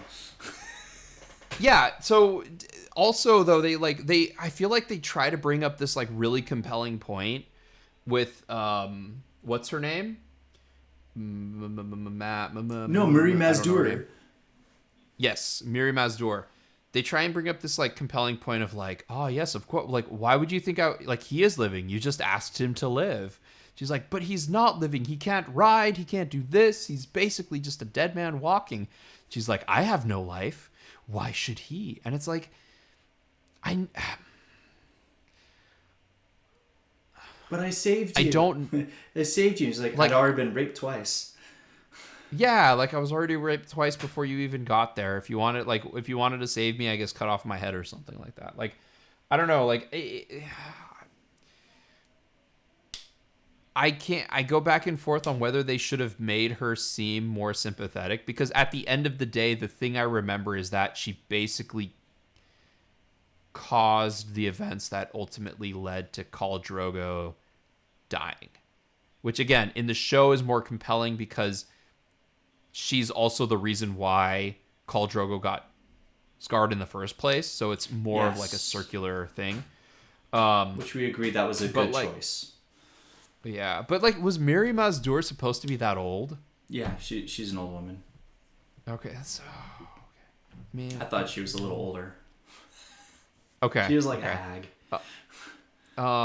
I do appreciate that, like, they strap her to the pyre and Jorah's like, Khaleesi, no. And it's like, no, I will hear her scream. And she's like, I'm not going to scream. And then she does scream. It's like, that's satisfying. You'll not hear me scream. It was, like, super, like, arrogant, like, nope. Pompous. No. Like, to be fair, it's also kind of bad to be like, yeah, that person who was raped twice and then saved. And then I hope we don't get, like, I hope the podcast isn't, like, age inappropriate stricken because we said that she was. Well, anyways, but, like, this person that went through all of this trauma, like, yeah, I'm so glad I got to see her strapped to a funeral pyre and, like, and listen to her scream as she burned to death. Like, it's kind of bad. No, yeah. Like, it's kind of bad that we get enjoyment out of it, and it's even worse that there is a way to do that where we feel bad that we enjoy it, and the show did not go that way. The show very much coded her as she is bad, as much as they want to be like, but she's complicated. These things are complicated. The show doesn't really portray it that way. Like, they don't, to me at least, she seemed, and maybe it's because I knew where it was going, but she just seemed like bad news. And even the way that she provided the information and then died, it's like, it's a really weird kind of schadenfreude that a person who is a victim, that we get satisfaction watching the death of someone who is ultimately a victim. I actually disagree with you. Because I think that if you do not know the story and you're watching this, you're like, who's this woman who's a whatever, just some nobody? And then all of a sudden it's like, oh no, I'm a healer. And then you're like, oh my God. And you trusted her and look what happened. Because if you were probably like, oh wow, how cool. Like this person who you did save can be trusted in this. And these are questions that in real life, they come up like, can I really trust this? Can I trust this person for that? And when you're reading fantasy, you're just like, oh yeah, of course. You believe everything that they say.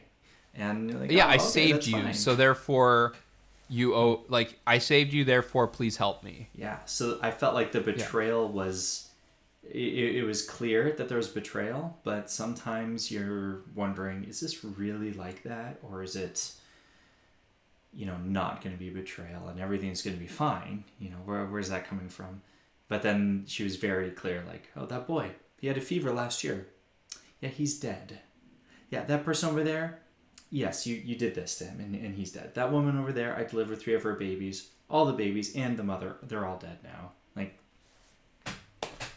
what'd you think I was going to do? I got my chance. I got revenge. And you trusted me. And Daenerys, again, she learned a hard lesson. Right, but again, Mary Mazdur is still a victim. She is still a victim, and we get delight out of watching her die. I see. That's my problem. I understand. That's the problem I have with the show. And like there again, like I said, there is a way to convey it where it's a tragic thing. But listening to her say, "You won't hear me scream," and Daenerys being cold-faced and be like, "Oh no, you'll scream," and then getting that, like, we have Schadenfreude for her who is a victim, is what I mean. Schadenfreude is the idea that you get delight out of other people's suffering. But the baby killing is pretty bad on Mary Mazdur's part. It's sort of like one of those sins that just could never, somebody doing that to somebody else like that is just really, really raw. That's pretty rough. Just like in I agree. Season 2. I agree. It's like she was manipulated into doing this thing. Like, I get it, but we're also talking about someone who was assaulted. Yes. Multiple times. All of her friends and family were killed. Like, that's right. It's comparing, right? It's a more complicated issue than the show makes it out Yes. to be. We get delight in watching Daenerys get her own vengeance at someone else who got vengeance, knowing that her ultimate fate was going to be to die. It was that's that way in the book, though. What? It was that way in the book, and she screamed. I mean, yeah, but I don't know. I think it's like, if you explore it in more detail, it's an issue. It's an issue. It's an issue that's not a big. I mean, it's an issue that you're not supposed to think about, like how in adventure movies where things take place in water and it's like drawn on a map, and then centuries pass by and they look and like it hasn't been eroded at all. Like, it's an issue that you're not supposed to think about. Right. But it's still an issue. So I don't know. I don't know. I don't think like I said, I don't think there's a great way to handle that kind of subject matter in a way that's okay, but do you have anything else to add to Daenerys and all of that? Just what everybody else says, which is the dragons are really cute. Yeah. Little baby dragons are so cute. Yeah, it's weird listening to the inside the episode. Go ahead. No, that's it. Go ahead. It's weird listening to the inside the episode where they're like, oh yeah, but we have to make these like, realistic dragons. Like, if dragons were, in the real world, what would they look like? And so we took inspiration from like bats and things. And like part of me is like I get it. I get that they want it to be like in this gritty world where these imaginary creatures who never existed, but like it still makes me kind of laugh. Like I still kind of laugh a little bit about it cuz it's like I don't know. It's just like I get it. I get it from like if you've ever made a short film or a movie or written anything, you're like I have to make sure everything follows this exactly. And even when you do that, there are people out there who are like, oh no, that doesn't, match perfectly or whatever. So like I understand all of that, but it just makes me laugh when I listen to them talk about it. It makes me a little annoyed because they could have just read what George R. R. Martin wrote and they look just like what he wrote. Long necks, basically like a face, a neck, wings, and legs. And oh yeah, sure, that's cool to take. And then the creative side of it, right? Like looking at the bat wings to give them the dragon wings. Things like that that's okay. But when they're like, looking at lizards and this and dinosaurs, it's like I know. It's hard to what? Just look at Smaug. Yeah, but keep in mind, in order to get to Smaug, they went through something like, they went through hundreds and hundreds and hundreds of drawings. That's true. To kind of like nail it down. So like, I get it. Yeah. But it just makes me laugh. A final comment I have about season 1 is that. Well, we haven't. Oh yes. Let me.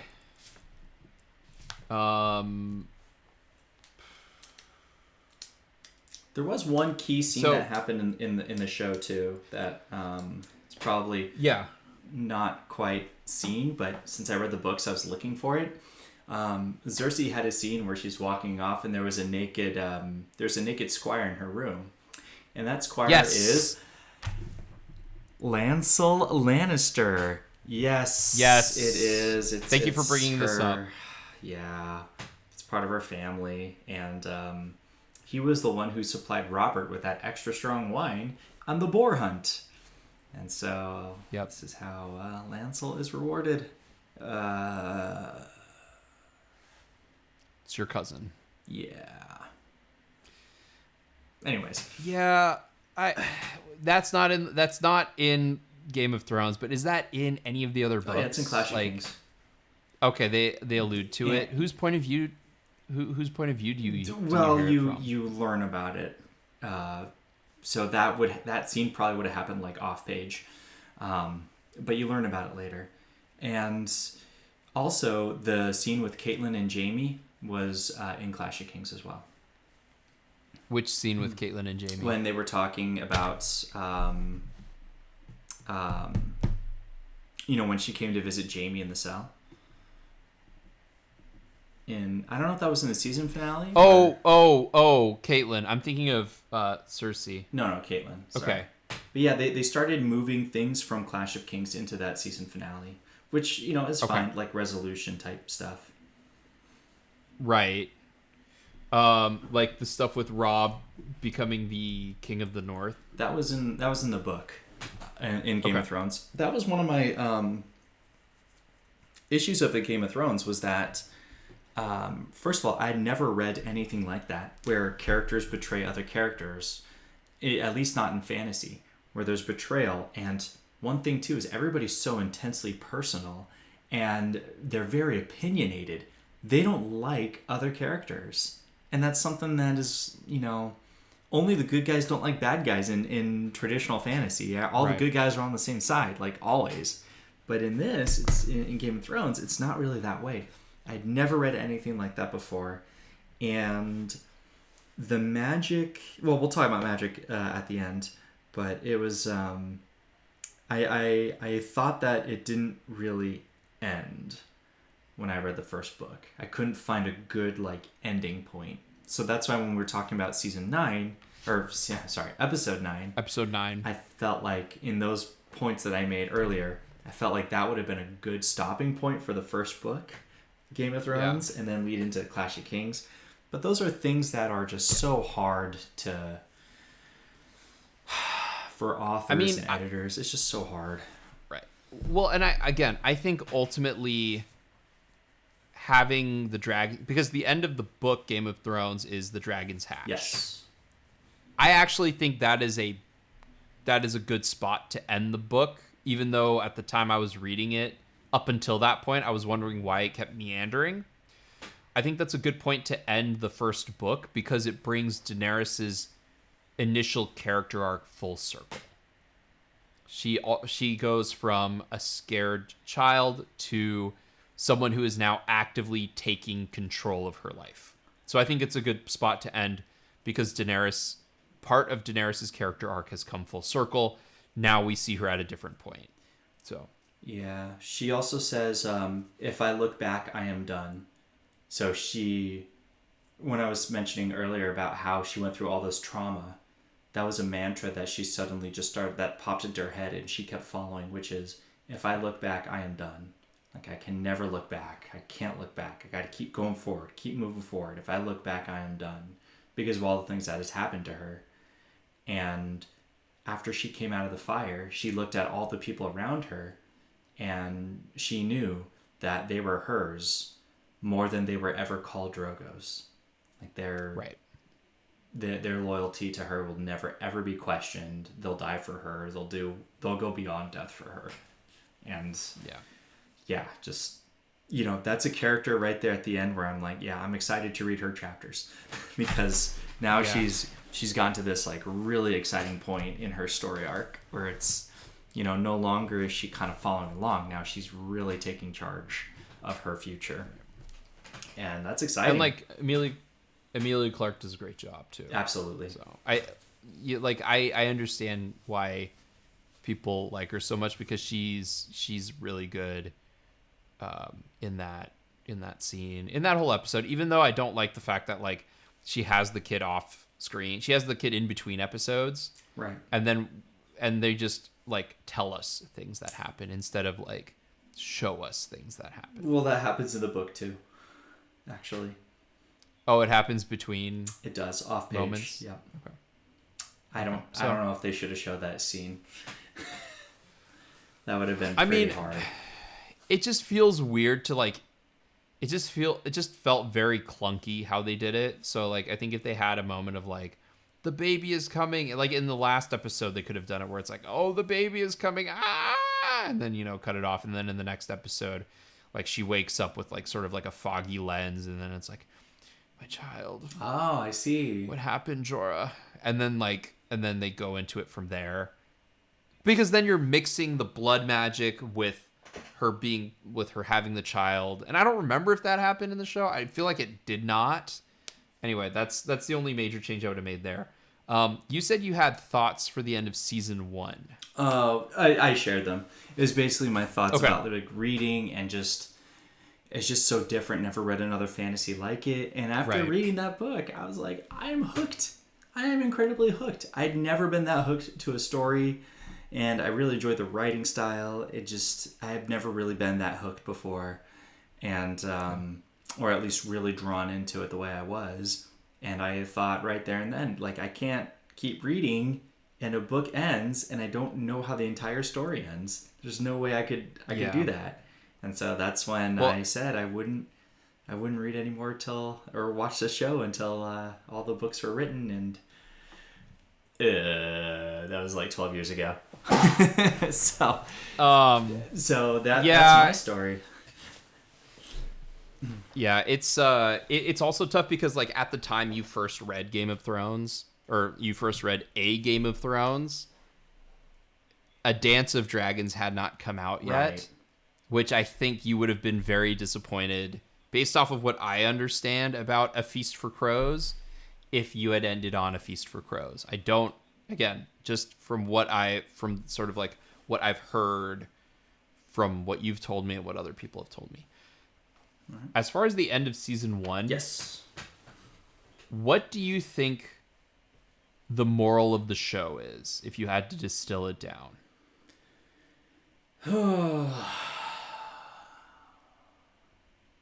People can't be trusted. This is what the writers think the moral of the show is. From inside the episode 2. Ooh. No good deed goes unpunished. I totally disagree. 100%. So here's my note, and like I wrote this. I'm gonna show it to Lucas so that he knows that I did not write it down recently. This is written back when I did episode 10. Mm-hmm. My moral is not thinking through your actions and trusting the wrong people might be the moral of the show. That has more of an impact on the events that occurred than anything else to me. Not no good deed goes unpunished, because like they can like tell me a good deed in the show. Why is it so hard for me to come up with a good deed from the show? I think their interpretation of it is like troubling, because I think they think a good deed is Ned being like, Stannis should be king. That's not good. No. As we'll probably see in season 2, A Clash of Kings, Stannis is so far an interesting, and the way they talk about Stannis as well is an interesting character. Like, and also, as Renly said, you know, the succession of kings from the Targaryen to the Baratheon was not by who was supposed to inherit the throne. That's right. So, like, this whole concept of like no good deed, like you could say that the good deed was like Daenerys told the guys not to rape the woman, and like that's kind of a good deed, as they still enslaved her. Yeah. Right. So like I'm very interested to find what they think good deeds are, and if characters in this world can be painted as good guys and bad guys. I got it. Okay. Tyrion giving Bran the contraption so that he could ride horses and ride Hodor. That was a great deed. It did not. It did not go punished. It did not go punished. So the I feel, again, like I've said it before, and hindsight is easy when, you know, hindsight is 2020. Like David Benioff and DB Weiss, give them credit, but I feel like they never understood what the books were really about. Hot take. All right. Hot take. Or maybe it's not a hot take. I don't know. I've been saying it since episode 1. You have. Like, there's a certain, like, I don't know. So let's move on to season 2. Yes. And for me, this was a long time coming. Years of seeing how this story would go on and change and progress. I was super, very, very excited. My notes are on my phone for these. I didn't have my notebook, so I have them on my phone. All right. No worries. Do you want me to just go through my list and then get your take on each bullet point I've got? Yeah. Okay. All right. So going through the episode, and then at the end I'll after we have our discussion, I'll let you know what I was looking for in the show and was very disappointed.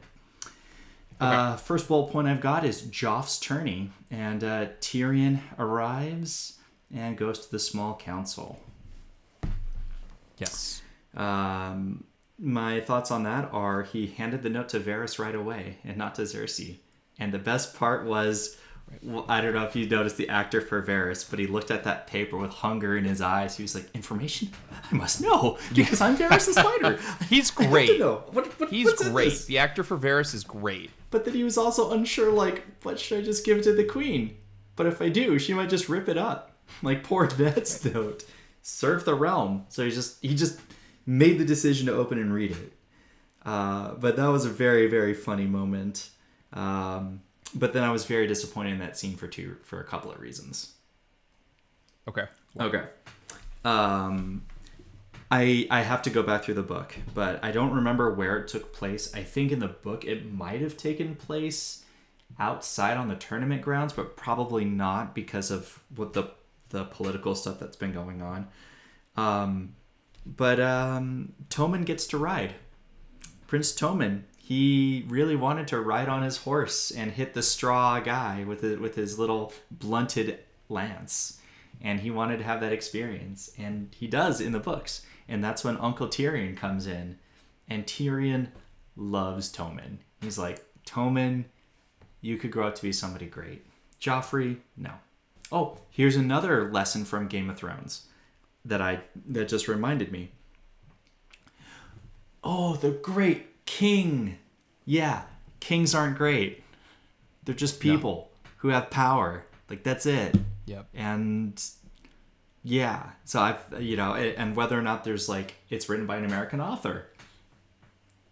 Kind of wonder if that's what he was trying to stay in the story about the whole king thing. But anyways, like to be clear, England has very much gone away from monarchy as the ruling class. Oh yeah, of course. And there's a lot of people out there who feel like it's not fair that their taxpayer dollars go to fund the monarchy. But yeah. It's not. I mean, again, it's possible it's like an American thing.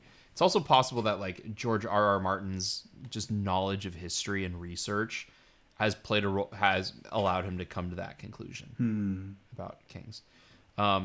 In that scene, there's another moment for Sansa, which is her only moment this season so far in the first 2 episodes, where she outwits Joffrey again. Yeah. In a sly sort of way. So that was a great moment.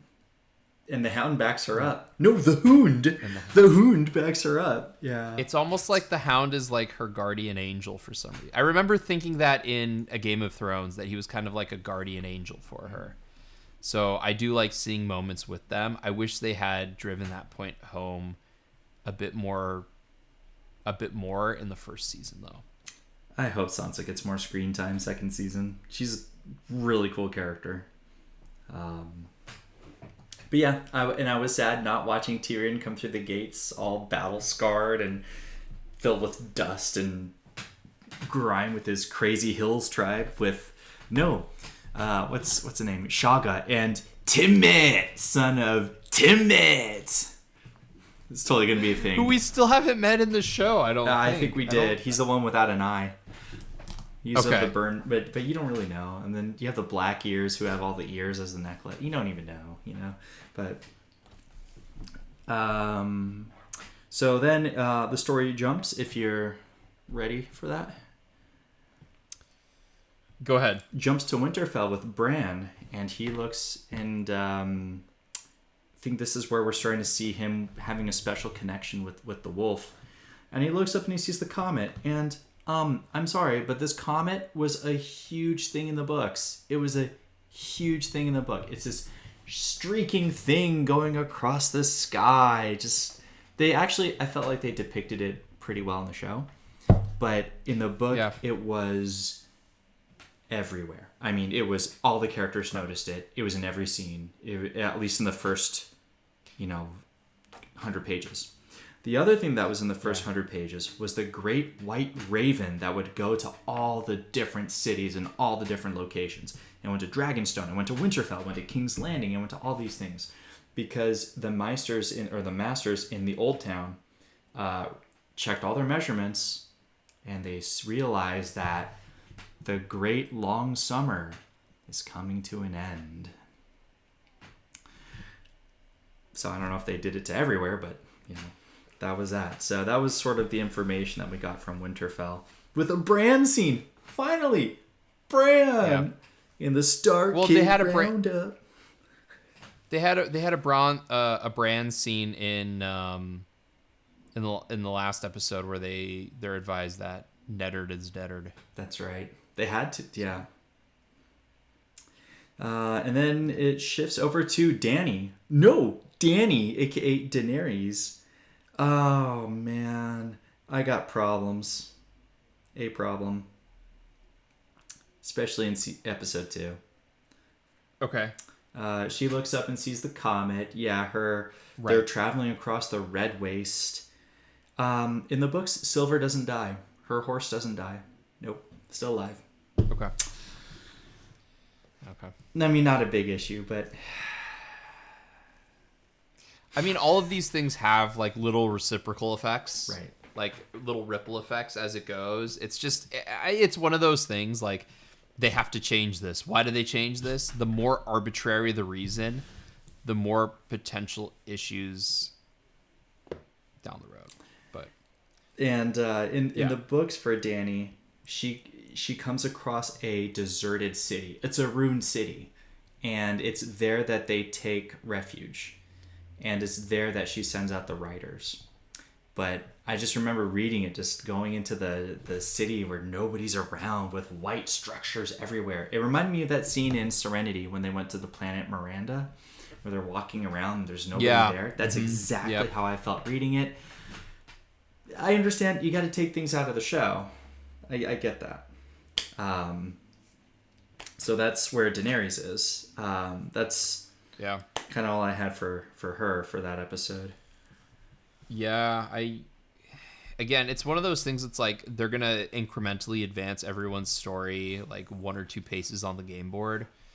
And those are the 1 or 2 pieces. It's not particularly amazing or interesting, but it does put a sense of danger into what Daenerys is doing, because it explains like whatever continent she's on. It explains the situation she's in, where it's like they have no one to turn to, and all the people who she would try to confront want to kill her and take her dragon. Yes. So it establishes that well enough. Yeah, I think well enough. Then we travel north of the wall, where they get to Craster's Keep. And this was one thing that I was very disappointed of. The very first Jon chapter in Clash of Kings was Jon and Sam in the bowels of Castle Black, the great keep right before the wall. And they were going in and they found all these old books and old maps and things like that were kept for the ages for the Castle Black. And they were going through it, and Sam's like, I don't know which ones to bring. I don't know which ones are still right. And I was, before the season started, I was looking forward to that scene. I really was, just to get that scene where Gandalf is in the great library, with all the old tomes and papers and scroll work around, and just Jon and Sam just like running through the halls. Like, oh man, I had that built up in my head. Why do I do this to myself? Why? I should expect nothing from the show at this point. It's hard because, like, with every adaptation, I guess it's the same reason why it's like it has to be hard to make an adaptation of something, because you have to cut. But if you figure that television gives you more time for character moments, it feels a little bit even more like a betrayal when they don't have those character moments. So. And before they hit Craster's Keep, they go to wildling villages that are, you guessed it, completely deserted and empty. Just deserted and empty. Now, I get that they said it through dialogue, but it was, when I was reading it, it was really creepy. So on Under the Wheels, Gabe and I talk about how in a play, instead of showing information, because you have no money to show big, vast escapes, you tell people stuff. And one of the best things in film is that you don't have to do that. You can just show it to them. And so that's one of those things where it's like, it's very TV. If you spend your time doing exposition and focus on the writing and what characters say instead of showing. So if you're telling, not showing, it's kind of a sign of television, especially like, I'll also say this, the fact that they jump around to each character's story and spend 5 minutes on every single character's POV, and some who aren't even POV. That's also, like, I hate to break it to all of you television fans out there, like, you're literally watching a daytime soap opera. Like, yes. I don't think there's anything wrong with daytime soap operas, but that is literally the editing format for a daytime soap opera. So, like, I say that in a way that's kind of insulting, but, like, it's a good format. It gets you hooked. Yes. And it's a way to evolve the story a little bit more. So I say that also because, like, I'm not a fan of daytime soap operas, just because it's not, TV in general isn't my thing.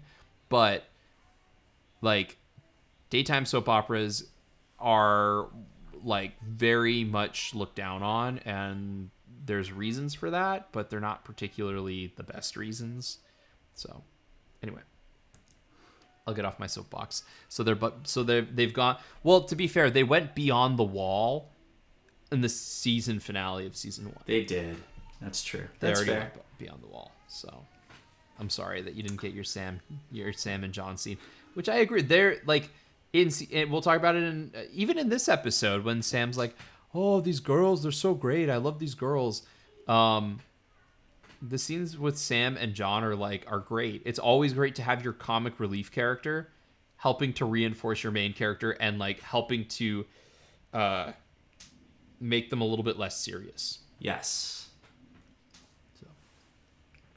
And then we've got so there's a couple interesting scenes too, but we've got just a quick little recap. Last thing before we, in my opinion, we get to some of the interesting stuff. We've got Rob who makes terms, and he sends Theon over to Pike in the Iron Islands, and he sends Caitlin out to talk to Renly in the High Garden. I wonder how that's going to work out. I mean, there you go. You're sending both of them out. At least one of them has to work out well, right? Right? Like you're hoping one of them goes your way, right? Just one of them? Because things aren't looking good. You want one of them to go your way. But now we got the big stuff, if you're ready for it. Did you want to mention Rob's confrontation with Jaime, or are you going to do that now? Oh, you do that. Yeah, you do that one. So we're about to be introduced to them, and I think we get introduced to them before this scene happens. But Rob receives a letter that says basically what Ned found out and sent to Stannis about Jaime and Cersei. So Rob goes to confront Jaime, and I forget what Jaime is saying, but he's like trying to intimidate Rob, and it's actually a great scene. It's a great scene. It's a great, like, the two actors in it, the guy who plays as Jaime, whose name I'm gonna just completely butcher if I say, but it's like Nicola Walder Costo or something. He and Richard Madden are great in it, and it's like this sort of verbal sparring, which is, to be fair, like, the show is at its best when characters are having word fights instead of sword fights. So, like, Jaime thinks he's getting the upper hand, and then Rob turns it around and like he shows off his power with the wolf. No, Grey Wind. With Grey Wind, and he's like, Jaime's like, you've only won 3 battles, and he's like, I'd rather win 3 battles than lose 3 battles. I don't know why I made him sound like a Beatle there, but it happens. So like every time Jaime tries to get the upper hand on Rob, he bats it down. He bats it down.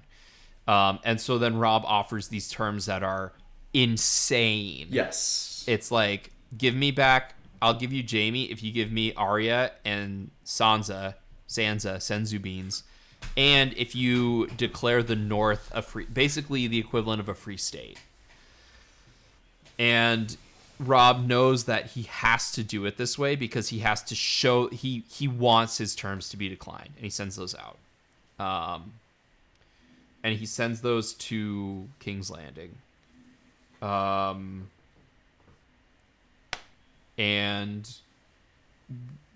we didn't talk about that, like, that Cersei also got... No, wait, yeah, we did talk about the gossip. What we didn't talk about... We've got the big in stuff. King's Landing. Yeah. Did you want to cover the stuff with King's Landing? Let's do it. Yeah, I've got... The big things I've got are, of course, Dragonstone. Let's finish King's Landing quickly, because the one thing we didn't cover, which I wasn't sure if it was in this episode or the next one, was Robert's babies. It was in this episode. It was in this episode. I'm looking at a synopsis of it, so I know. Yeah, this was. Did you want to cover? Yeah, this is one of the big 3 that I wanted to talk about on this episode. Okay. Let's talk about your big 3. So,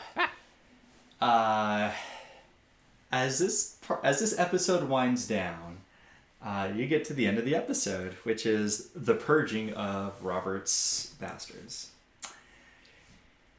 And when my wife first watched this episode, my eldest daughter was still an infant, and then this final scene happened.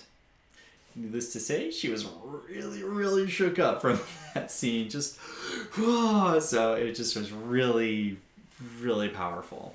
It happens off page in the book. Yeah, it was just, yeah.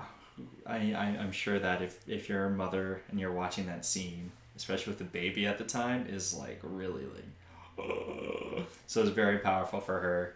And yeah, she was like, right when it started happening, she was like, oh God, I hate this part.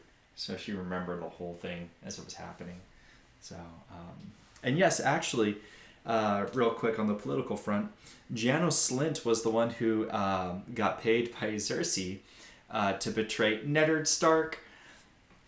Right. Oh, that's God, right. I missed my chance. I forgot to mention this too about Neddard. Let me write it down before I forget. I can jump to that at the end. It's not. Or a you long, can just mention it now. It's not a long thing. Oh. Yeah, mention it now. I think Neddard would have died anyways. Yeah. I don't think him getting executed by Joffrey would have really changed Ned's fate. I think he was going to die anyways. In the book, his wrappings for his leg got foul smelling, and it itched like crazy. So it was really infected. He would have had to lose the leg, but the infection might have gone beyond the leg up to his, up to himself. Yeah. And no, up to his manhood. So even though they're like, oh, you'll take the black and live, I don't think he would have lived. I mean, the dude had a broken leg, and in the show, a spear pierced it, and they throw you in the dungeon and forget about you and just barely give you food, so the wound would fester. And I think he would have died anyways. Maybe in the end, Joffrey did give him a clean death. I don't know. Just, that was my food for thought on that. Yeah, it's an interesting food for thought. Yeah. I missed my chance earlier. My bad.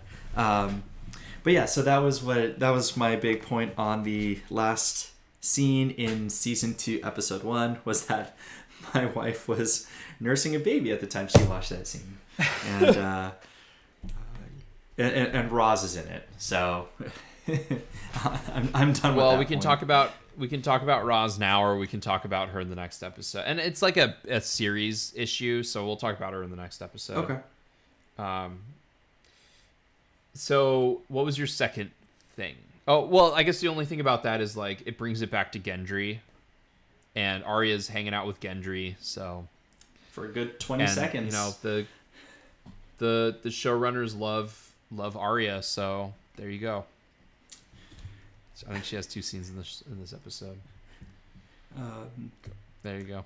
The next one is Dragonstone. Yes. All right. Your thoughts on the casting? I mean, like it's, I don't know. It's kind of hard to tell because I'm coming at these characters from just the show.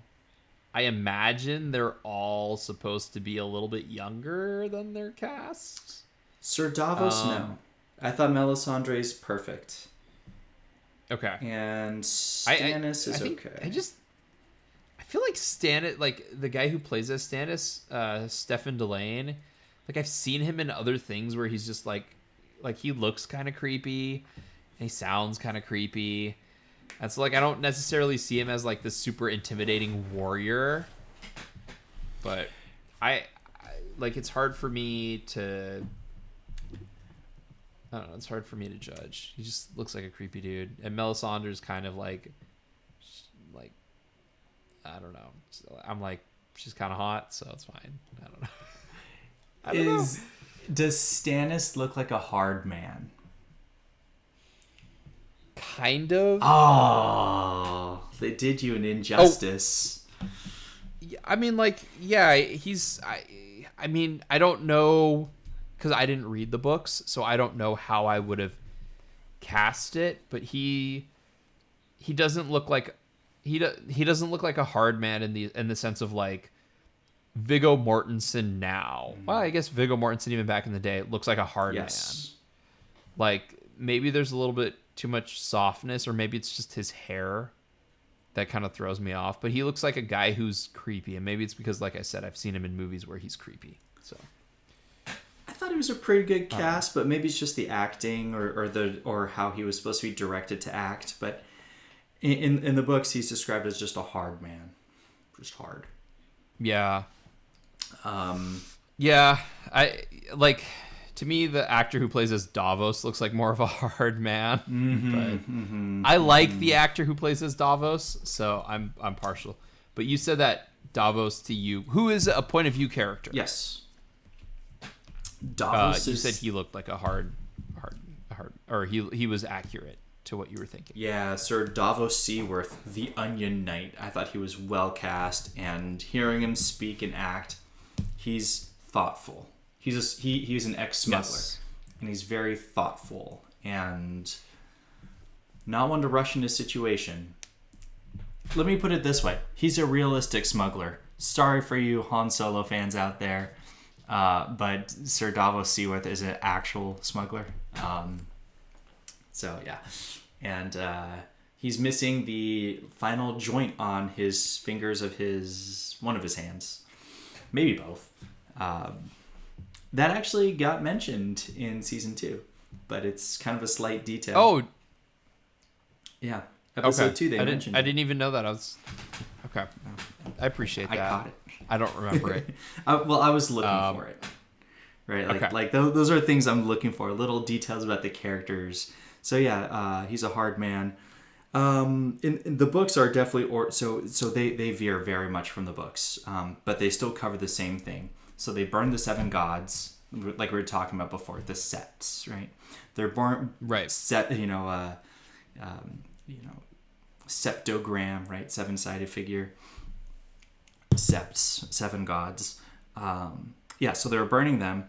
And this book, the second book, goes into a lot more detail about the religions of the world now. Not as much in the first book, but now they're starting to open up the world a little bit more in the religion side.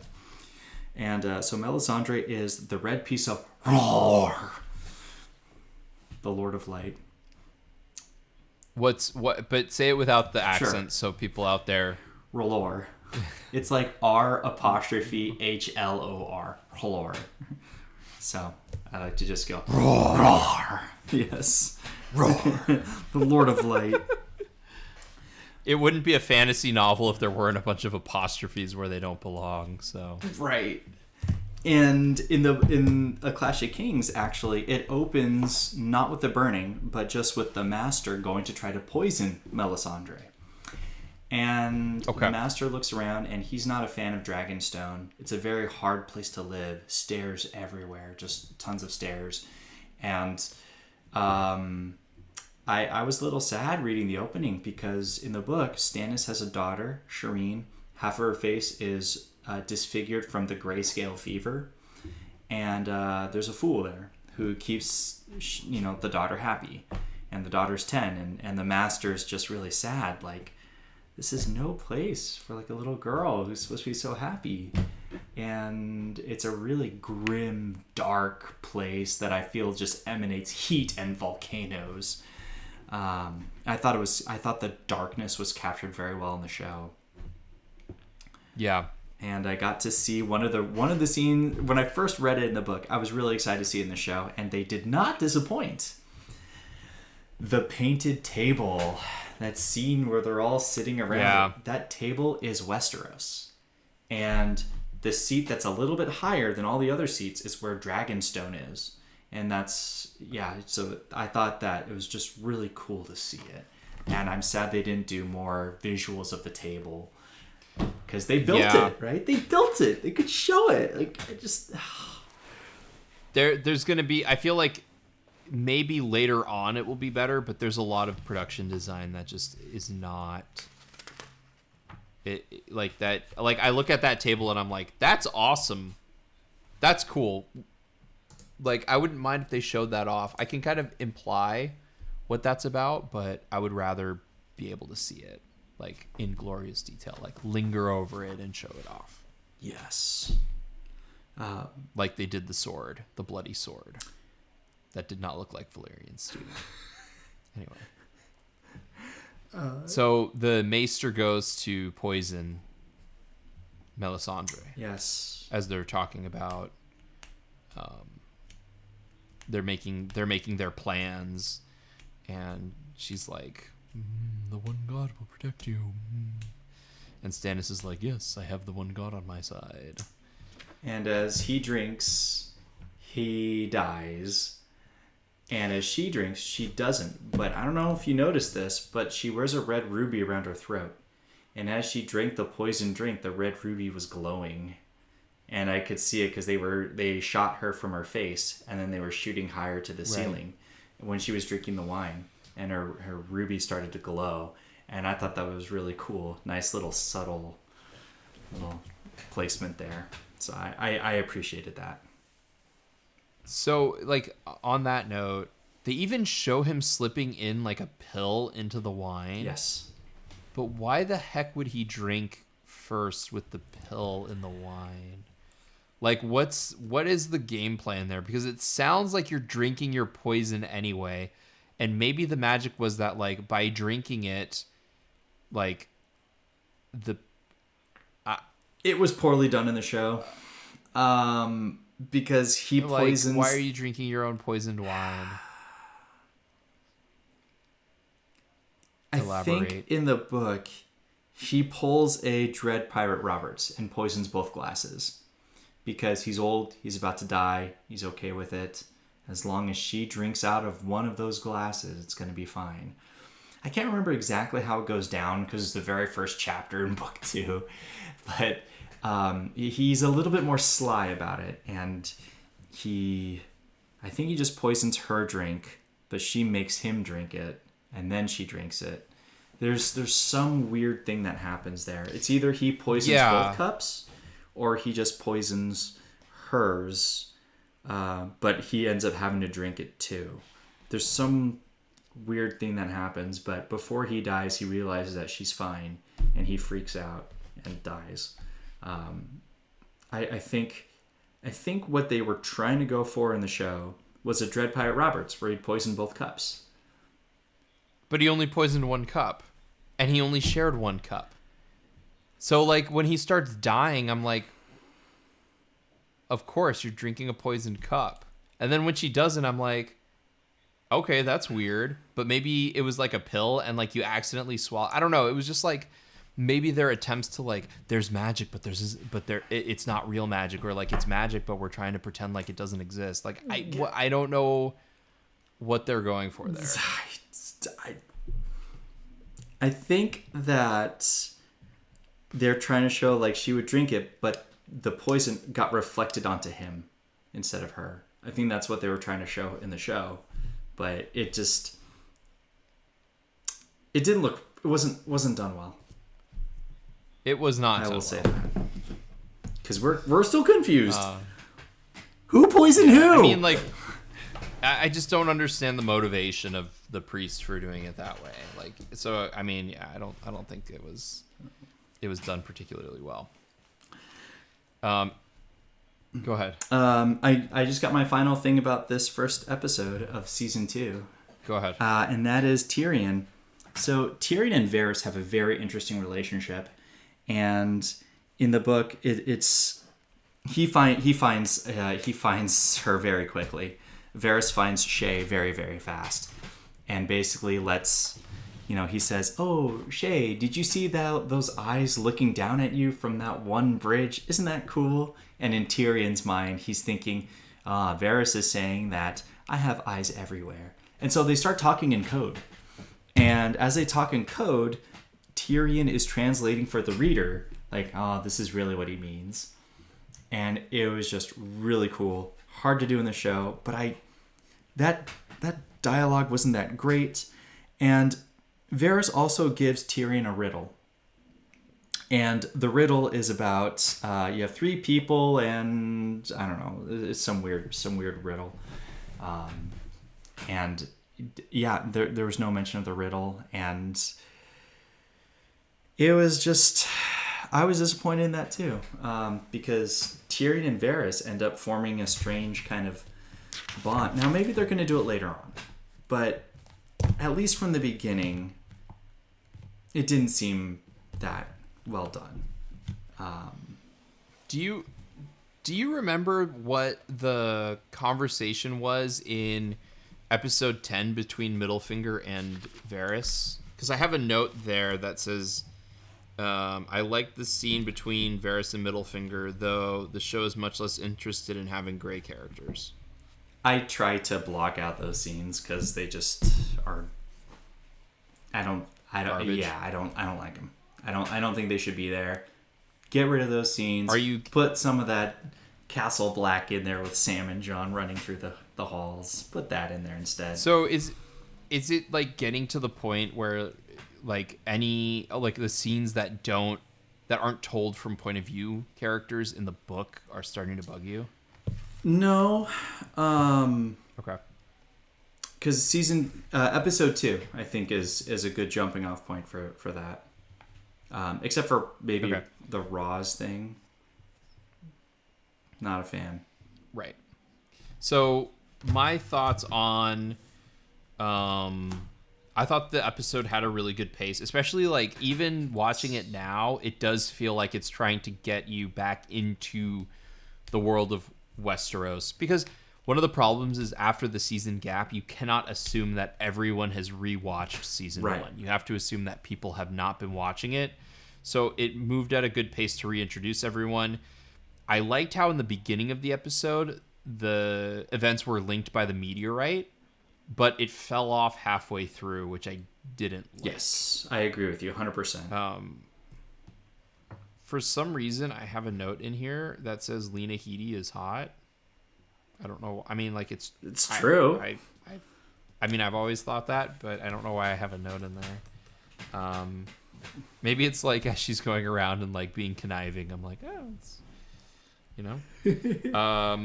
The scene with Robb and I put Robb is awesome and smart.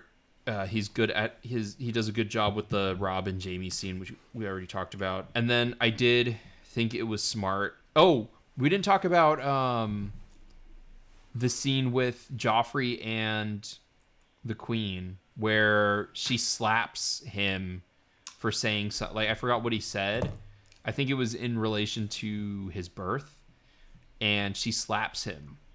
And he's like, if you ever do that again, I will kill you. Like, very matter-of-factly, very much like, oh yeah, you will die if you cross me again. So, and then, like, finding out that, you know, Tyrion is there because, you know, I think it's the next episode that goes into it where like Tyrion is sassing Cersei about how like Cersei's bad and she messed up and she can't get her stuff under control, and now right, because Neddard died. Yeah, so that I think that happens on the next episode, so we'll talk about that on the next episode. I'm trying to think if I have any last minute things on this episode.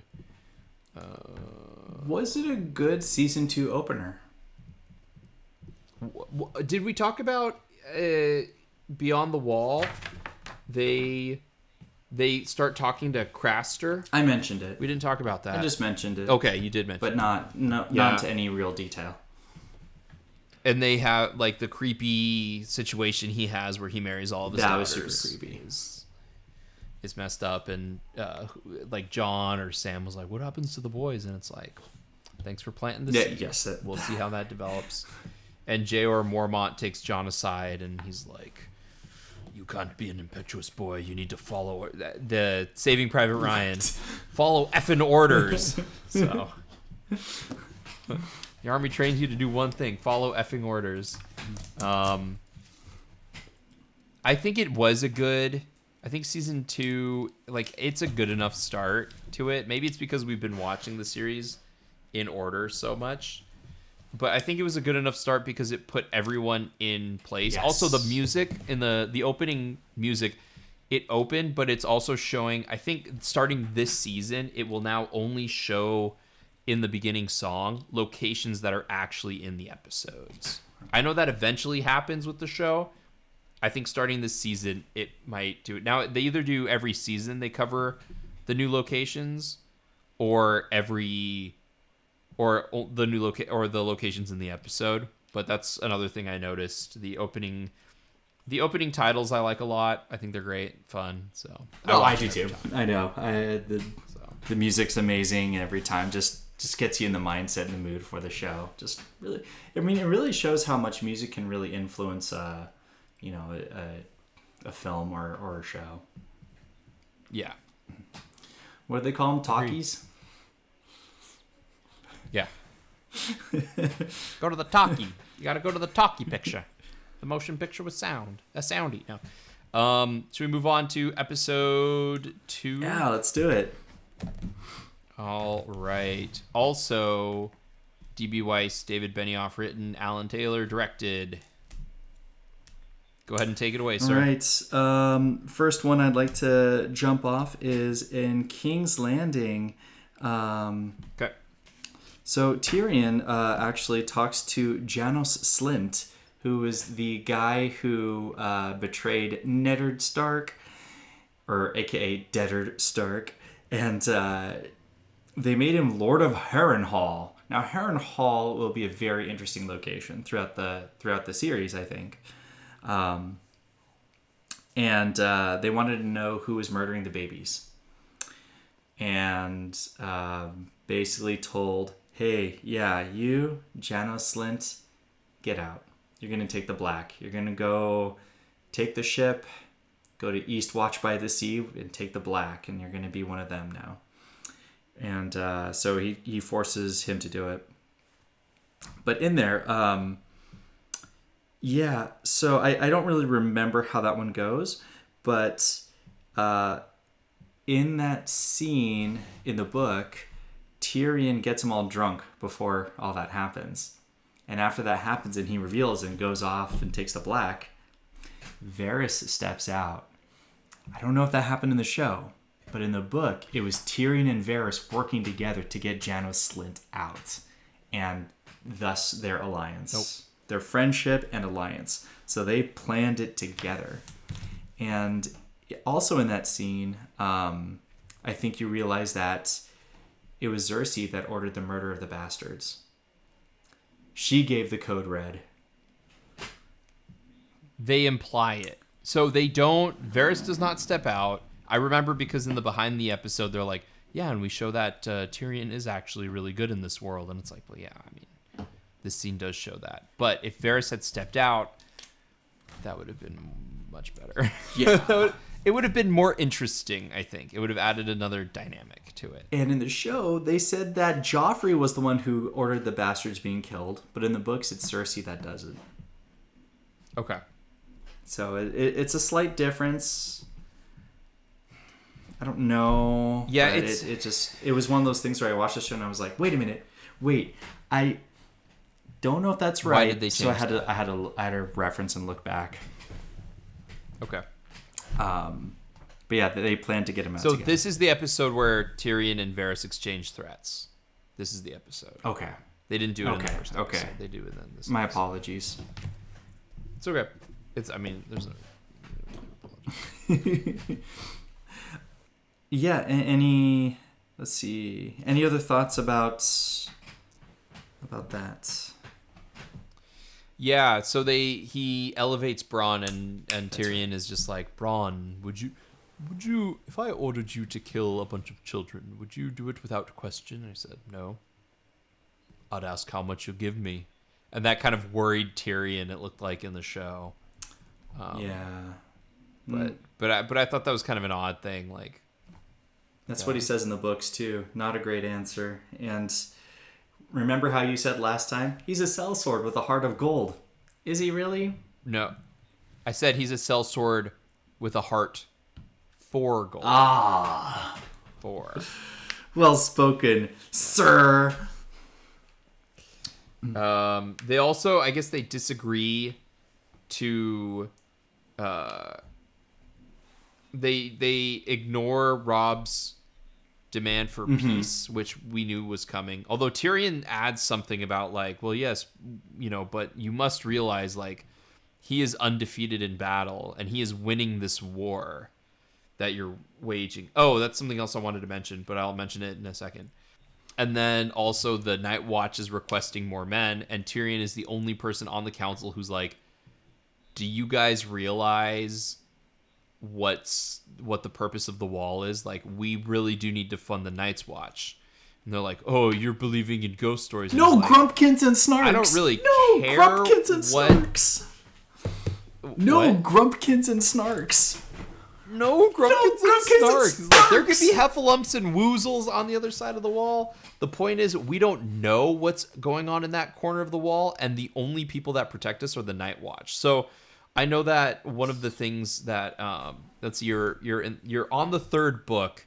So there's this push-pull, especially in the first book, but it's only hinted at, of the petty games, and they almost explicitly say it, where there are all of these little petty games afoot, where all of these people are clashing inside of Westeros, and yet there's this larger threat looming that far outclasses it. Like the Night Watch talks about it, and they're for a larger purpose of defending against everything. Defend the realm. And like if you fail to, again, you could make it out to be a political message of like, what are the actual threats and what are our perceived threats due to our power grab. So I think that's an interesting thing to say. It's also a shame that they constantly call the show Game of Thrones, because the show is much more than like A Clash of Kings is a perfect name. Yes. For this book. And I'm sure every single time it's going to be that way, but like within the first 2 episodes, there are already like 6 kings. We got Renly. And they're all fighting each other. Yeah, we got Renly. We got Stannis. We got Joffrey. We got Robb. We got Mance Rayder, King Beyond the Wall. Mance Rayder, King Beyond the and Wall. We have Daenerys. And we have introduced to this episode a guy who's going to try and get his throne back. Balon Greyjoy. So we'll talk about that in And a by second, the way, but I thought none of the kings have a POV in the books. Right. Yeah, you did point that out. Queens can, Yes. but kings That's don't. right. And then there was the back and forth between Tyrion and Cersei, where Cersei's like, "You have all of these jokes, but the only joke, you'll never top your first joke when you killed my mother." And he's like, "She was my mother too." And I was like, "You killed her before she could even be your mother." So blah blah blah. Even though Peter Dinklage is older than Lena Headey. Oh no, it's so Lena Headey's spoiled supposed to for be me. older. I can never watch it again. Like, I don't know. That always like threw me off. I'm like, he does not look younger than them at all. So whatever. No, I know. All right, go ahead and continue. Continue with your plot synopsis. Okay. Not too much on the plot, but one thing that was really cool, and I think this is really, really cool, is that in book 1, when you read it through Neddard, aka Deddard, you learn how things work. You learn the players on the small council. You learn the king. You learn those kind of things. But Ned, we love you. By the way, I think he'd be the best king, but he wasn't. So, you know how I was mentioning earlier that none of the kings are good. Like, Joff's bad. Stannis is like a hard commander. We don't know much about Renly yet. Robb probably a good king, but that's because he was raised by Ned. Robert, fat, happy, drunk Robert. Like the kings aren't great, right? Except Ned. Right. Ned would have made the case for kings are kingly and good, but But anyways, Yeah, and like it's easy to forget that Ned was a warden of the North. He was not king of the North. right. Also, to be fair, Ned had his own character flaws that would have gotten in the way of him being a good king. Like, again, I think it's important to note that like all of the characters are flawed. And so even if Ned is the best to be the king, I'm sure he had his own problems. And I think it's probably established, his character is established a lot better in the books. But I also think he would have been too hard of a man to be king, maybe. I don't know. And sadly, we'll never know. We'll never know. But he fumbled his way through. He didn't trust everybody, but then he did, and it turns out he actually trusted the wrong people.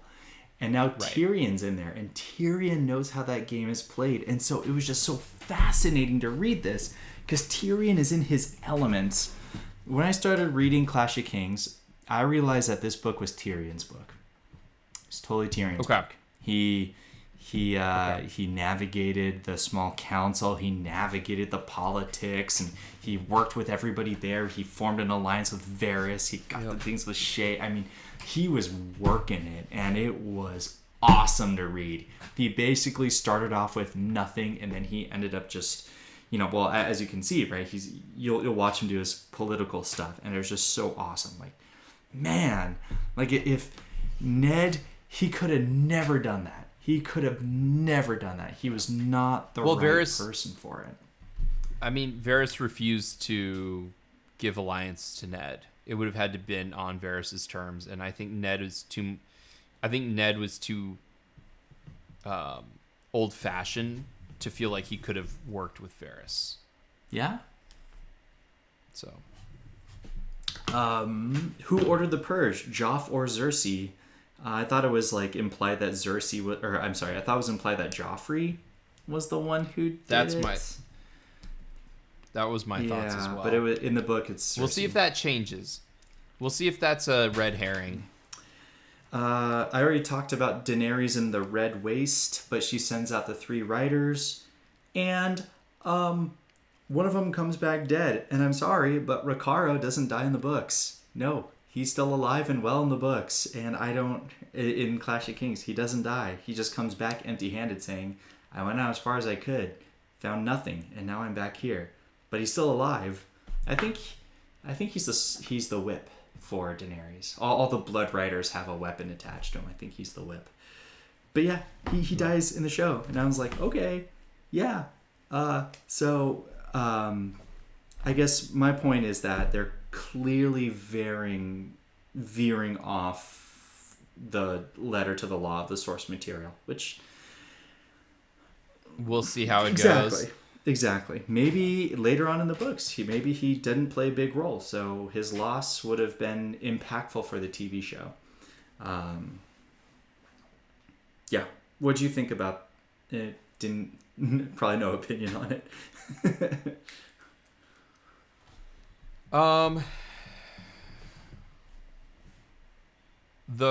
I thought he would play a more significant role in the show, and then I didn't even know who it was. I figured it was the person that they spent some time where she's like, "You are the blood of my blood," which I was like, I don't know what that means. Maybe you'll be lovers down the line. I don't know. But she's like, "You are the blood of my blood. Go out there and retrieve blah blah blah." And then it came back with the horse, and I was like, "You're not even showing me the face, so I don't know. I don't know who this character is." If he's dead, then where is the body? Bring me the body. I don't know why, but again, the whole soap opera thing, it's like, all right, here's Daenerys' 5 minutes. 2 minutes. But Sansa doesn't get 5 minutes. No, she doesn't. No Sansa in this episode. Sansa. I'm saying, no again, plan. It's going to probably come up all the time. Like, especially at this point, it's a no-win for DB Weiss and David Benioff, but, like, dude, I don't think they like her. Which is a shame, about Rickon. Because she's literally a critical component of the show. Did we have a Rickon sighting? No, not all that. Maybe on the first one. Because I remember... Maybe. Yeah, I remember Shaggy Dog. Shaggy Dog. But we get an Arya sighting. Oh, but the writers love Arya. That's right, they do. They love Arya. But we do get an Arya sighting if you want to talk about that storyline for a little bit. In the books, it happens at an inn. That's really the only big difference. But I love Hot Pie. No, he's the fat one. Love Hot Pie. I've seen a battle. And we also get introduced to Jaqen Hagar, but I'm pretty sure I'm pronouncing the name wrong. Who's he? Is he the soldier who? Oh no! He's the guy who talks nicely to Arya. A man would like a drink of beer. A girl should get him some beer. I'm not a girl. I'm a boy. A girl has more courage than smarts. Yes, that's Jaqen Hagar. Interesting character he is. the behind the episode was interesting in that they were like, yeah, oh no, I guess it was in the the first season finale where they were like, Arya has this debate where it's like she's a girl who always wanted to be a boy, and now it's like the shoe's on the other foot because now she's like a boy who wants to be a girl. And it's like, I was like, oh, that is interesting. But I'm also like, wait, that was in the source material. Now that I'm saying it out loud, source material. Would you like to? And again, like, it's debatable whether the additions that they're bringing are good or bad. It's debatable. So, yes. So we're introduced to the dude, but also there are these warriors who are coming, and Arya thinks that they're coming for her. Right. But they're not. They're not. They're coming for Clark Kent. They are. And Yorn has a super awesome scene. I thought I thought he was like some weird crusty old man, but like he's pretty cool. In the book, did you think he was a weird crusty old man? I thought he was pretty cool. You just thought the casting was kind of wonky. I did, and the acting, but okay. Now it's like, okay, it's kind of coming together a little bit better. And then the only other, I've got two more things on this episode. Okay, so let me just comment that Arya is starting to put together the significance of Gendry, and because he finds out she's a girl, right. And he starts putting together that he tells her that Deddard spoke to him and died, and Jon Arryn spoke to him and died. No, not that Jon Snow. No, not my Jon. No, Jon Arryn. Jon Arryn. No, Jon Arryn. And then, yeah, and that's that. And we spent too much time on this. All right, so what else talk you? Oh, there's a lot to talk about on this episode. Yeah. Go on. What's your next thing? Yeah, all right. You want to do the awkward one? No, let's talk about Roz now. Oh no, that wasn't the awkward one. Oh, what's the awkward one? Theon at Dragons. Going to the Pike. Yeah, let's talk about that's the awkward one. By the way, the Pike looks great. Yeah, it does. Also, just remember that they're actors; they're not actually related, so it's a little bit less creepy. No, it was pretty bad because it obviously it occurs a little bit differently. There's a couple of characters that weren't in the show, which is fine. I have no problems with that actually. Which characters? So Theon's uncle meets him, and he's a priest of the drowned god. And so again, the book's a lot more on like the religious. It takes more about the religious and the pantheon of the world. And then, he gets set up or whatever in a town, and then he gets ridden out. And he's ridden out by this one girl, and she is the shipmaker's wife. And he's just like, what? That old shipmaker has this like beautiful woman? Now, mind you, Theon's character is all about betting women. Like you saw him do it in the north. You see him on the ship with the salt wives or whatever, and yeah, I was like, well done, show. Why? Well done. That was very, very much like the books. Well done. Okay. She's not attractive. That's mean. No, that's the way it was supposed to be. And look, we've already seen Theon's Greyjoy, and we almost saw it again. So. I think we also caught it. Oh, I'm sorry. Season 2, episode 1. I only counted one. Bend the knee. I counted none in episode 2. I didn't think there were any in episode. I'm looking out for them. All right. So they're writing, and in the book, right, she's like, oh yeah, I'm the shipwright's wife now, and blah blah blah. And every time Theon gets his hand close, she bats it away, and it's okay.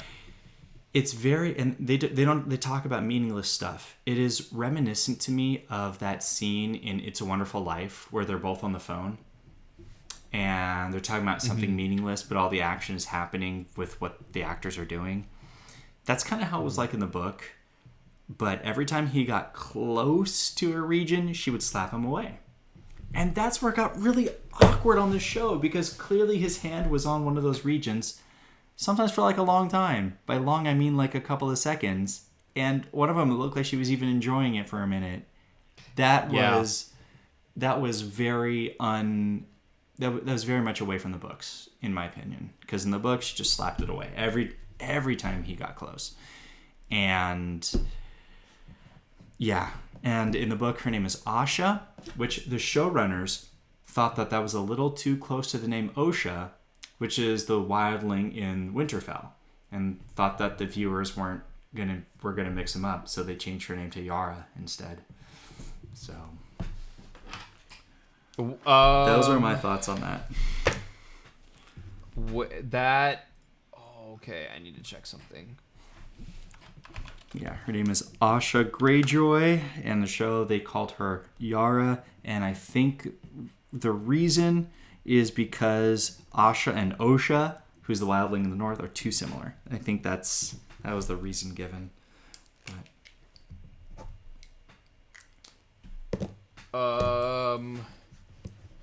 Okay, that blows my mind. Okay, I did not know that. That's significant to me in a way, but yeah, no comment. Okay, so, do you think that Theon Greyjoy was cast well? Yes. Yes, I do. Why? When I see him act as a petulant child, it works for Theon. Okay. I thought, I think I might need to just reread the books to see, but, I thought he was supposed to be more, maybe a little bit more handsome. Oh, good point. That's my thing, is, I always thought he was supposed to be, a bit of a subversion of what you would normally think a gallant knight should be, or, a gallant knight in training. You think of, Wart from... But, I don't really remember, because it's been so long since I've read the books. So I don't know if he's supposed to be a turn on Wart from Sword in the Stone, young King Arthur. What? Or because he's a squire. What? Or if he's supposed to be more like a squire, like a knight in training, and supposed to be charming and better looking and stuff. That's the only thing I think of when I think of Theon. Did you want to talk at all about being introduced to Theon's father? Did you have any info on that? Because I'll just mention that quickly. It was supposed to be a great feast. Do you like the change they made in the show? I think that the showrunners should have faith in their audience and use the name Asha. I mean the change of instead of a feast. I know. No, I think that's okay. It's just... I don't even know. Have we even been introduced to Osha yet? Yeah, she's the wildling who befriends Bran and Hodor. Oh, right. The wildling who befriends Bran and Hodor. Right. Who I barely remember the name of. It wouldn't have mattered. They did not need to change the name. Okay. And there it is. Exactly. I get why they changed it, but... if we go down the line and we're more oh yeah, Osha, they mention Osha's name a lot. Oh yeah, Osha, I get it. Then I'd be all right, fine. But at the current point, I'm right, because you haven't seen Osha since season finale. It's just, yeah. No, we saw her last episode. Oh, okay. Part of the only reason I remember some of this stuff is because I'm literally looking at the synopsis. Right. Yes, your thoughts on the scene Balin Greyjoy. The scene between Theon and Balin is I think is really good. I love the idea of Theon isn't seen as a hard man. I also don't understand why he didn't just lie to his dad. Did you earn it by the way of iron? By the way of gold? Pay the iron price. Yeah, like and again, maybe there's more nuance in the book, but like Balin is clearly giving me like hardcore bad dude vibes. No, that's about right. Like not an ounce of subtlety in it. And like from the standpoint, like the reason why I think that, like, I don't know how good it would have been if he was at a feast when he confronted his father. From a storytelling perspective, well, one, it's expensive to shoot. Two, I think it helps to show how, although this kind of leads into a weird thing about the back of the first Game of Thrones book, but or the back of a Game of Thrones, but like it shows just how cold, sparse, and like disconnected. What's his name? Can you say it for me? Oh, Balin Greyjoy. Balin Greyjoy. And it's Balon. It shows me how disconnected he is. Like how much of like a minimal lifestyle he lives. Like, the only things I earn are the things I build. But then it gets into a weird territory where like the Starks are supposed to be a family that's as cold and hard as the winter. And now we have the Greyjoy family that's also supposed to be like as cold and hard as the sea. And I'm just like, just thinking of it now, I'm like, how many cold, hard families are there going to be in this land? Because like the thing that I thought made the Starks unique was that they were cold and hard. But this guy's even colder and even harder. Because he's like, he's like, you thought you could beat Super Metroid in under 3 hours with 100% completion. I could do it in 1 hour with a blindfold on. It's like, so I guess like one of the other things that the show is saying is like, moderation makes for good characters. Extremes make for villains. Just something like, because I don't know if Balin is going to be seen as sort of like the extreme version of Neddard down the road. So that's because like technically Neddard wasn't a king. So like when they defeated the Greyjoys and took the crown, he wasn't a king doing it. So it's possible Balin's going to be the hardcore version of Ned. We also have the reveal that Asha, aka Yara, is going to be leading the fleet. Yes. And that strikes Theon bad because she's a woman and he's a man, so therefore he should be doing it. Because he's a man. Is Asha younger or older than Theon? I don't remember. Okay, offhand. that's fine. That's fine. It's not something. Yeah, but you can kind of feel for poor Theon, right? Like he was hoping to go home with this huge fanfare. Everybody was like, "Oh, Prince Theon, he's back! Yeah, and he's gonna be taking the Greyjoys and the Iron Islands out in the world, and they're gonna be great." And now they look at him and just like, "Who the are you? Are you serious right You're now? a Nancy Who's boy. this guy? Why are you dressed like that?" And it's like the negative homecoming, right? You know, like how you have homecoming and it's supposed to be all great, and you come back wizened and people respect you now. It's a complete opposite. And yeah, Theon's not too happy about it, and he wants to prove himself, but Okay, that's all I've got for episode 2. I mean, there's a Melisandre and Stannis scene at the end. Well, I mean, I think that's not only that, but Davos recruits someone. Salador San, the pirate. Yep. Mm-hmm. Yeah. Well cast? Very well cast. Okay. Is that like Davos' son who's following him around? He has 5. Okay. And so like they make it seem like Melisandre's like, oh, the son is like powerful, and it seems like it gets Stannis jealous, And then Oh yeah, I could see that. and then Melisandre like is just like, here's my naked body, and he's like, oh, but I'm, and Stan is like, oh, but I'm married. But it's like, it seemed like you already wanted a little bit of the Lord of Light in there. But yeah, that was just, it felt like this episode specifically felt hypercharged with sex for no reason.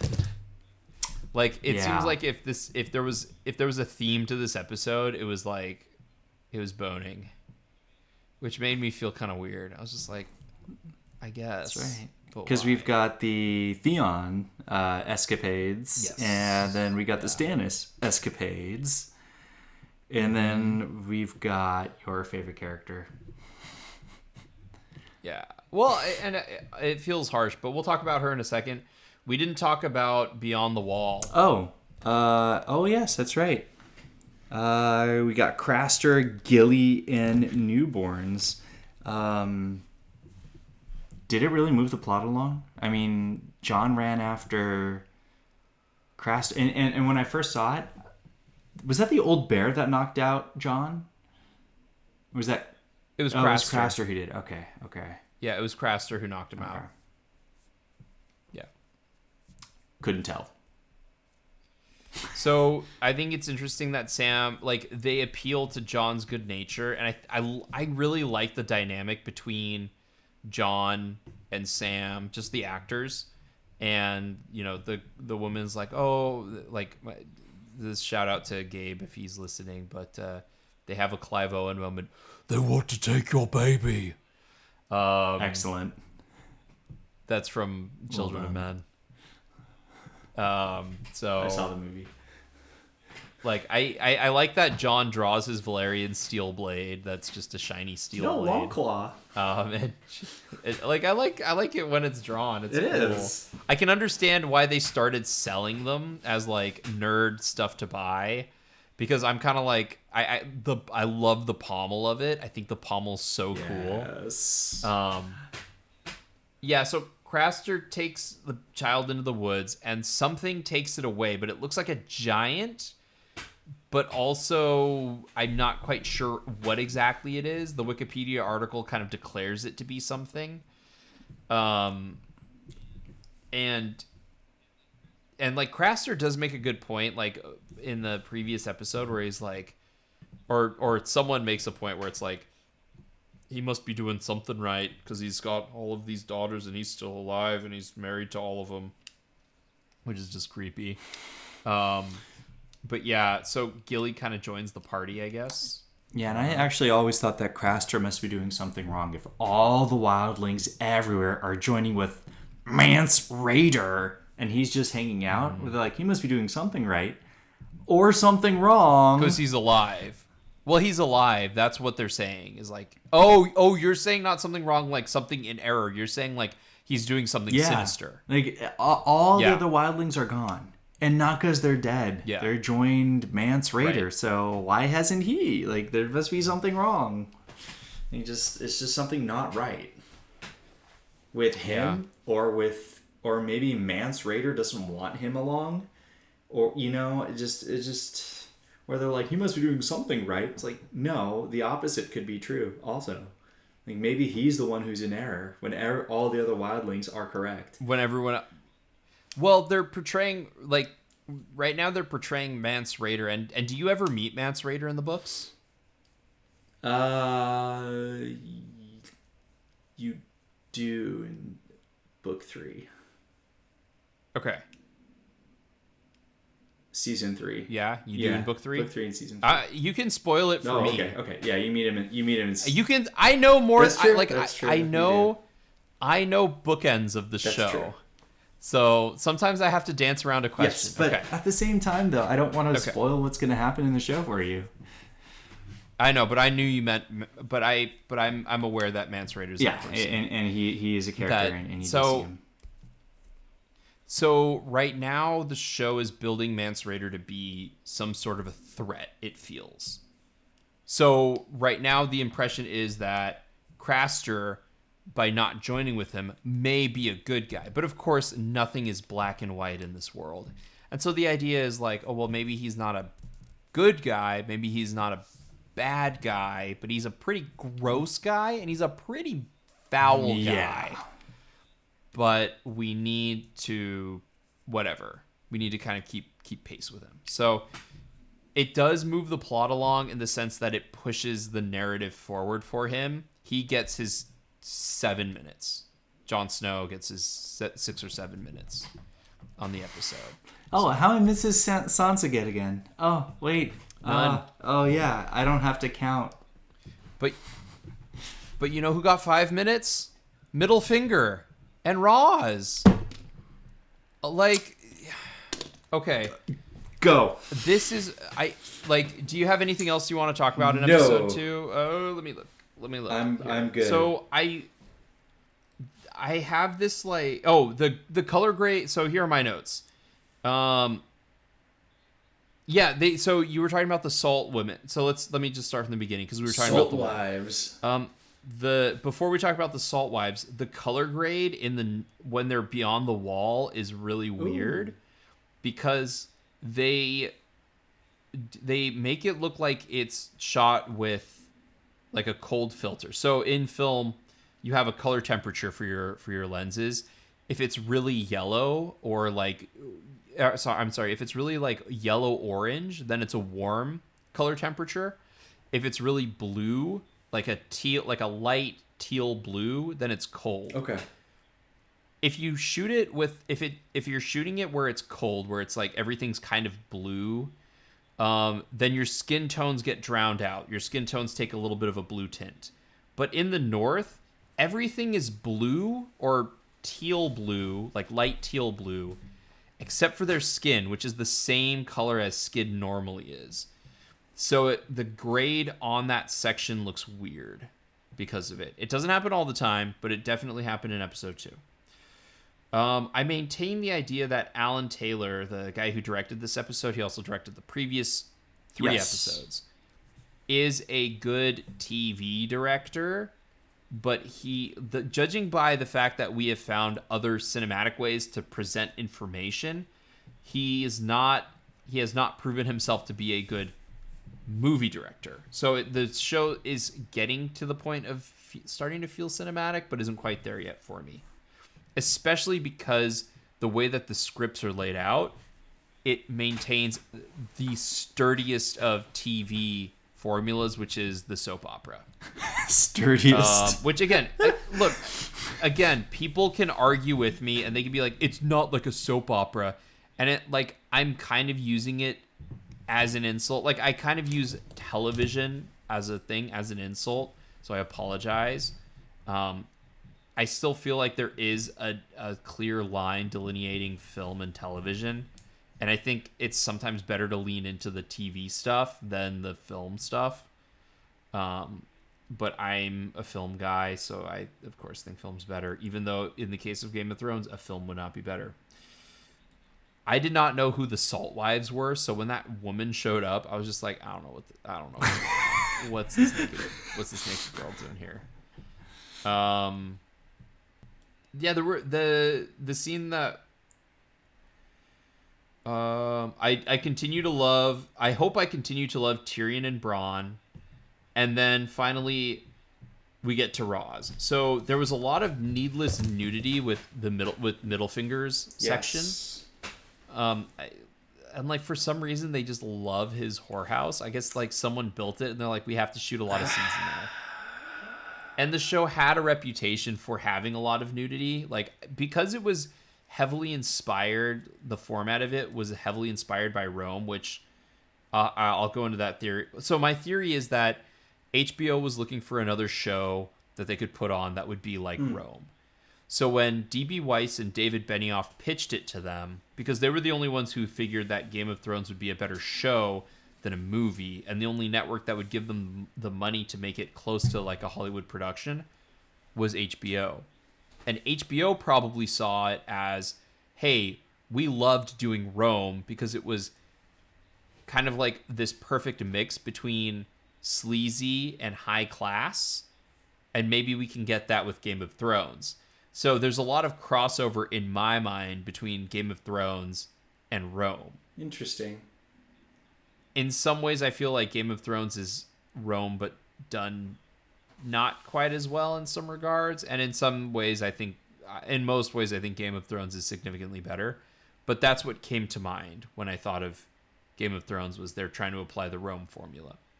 One of the things that they felt like they needed to do was to keep nudity and sex scenes really high on their list, at least in the beginning of each season so far, it seems, because season 1 had a lot of sex in the very beginning and it kind of tapered off near the end. Season 2 does as well. And the showrunners created this prostitute named Roz, who's the redheaded prostitute, and she's introduced in episode 1.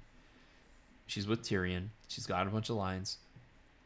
I don't know how many other characters they created, but the only one that I know that they explicitly created, and you've confirmed it, that she's not in the book so far, is this character. And the one female character that they created is a hooker. So it makes me question how much, and granted, maybe this is slander, but I have this feeling that either unconsciously or consciously, D.B. Weiss and David Benioff don't really like women. Or at least, because, like, I know that's kind of controversial, but, like, they don't seem to care about Sansa, who's maybe they just don't like femininity, but, like, Sansa leans very heavily into her femininity. Like, that's part of her identity, but that's also what she uses to help with her cleverness. It helps like, people see it as a weakness and she sees it as a strength. But they really like Arya, who denies her femininity whenever she can.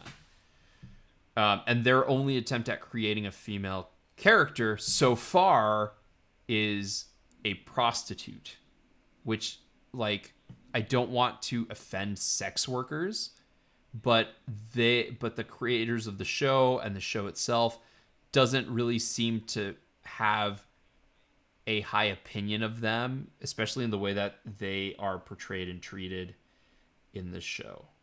So that was my big takeaway, is like, that's my big takeaway. I know I'm beating up D.B. Weiss and David Benioff. I know this came out in 2012 and perceptions of women have changed a lot since then, but it was on my mind as I was watching it. Well spoken. No, that was, I thought that what you said was very respectable.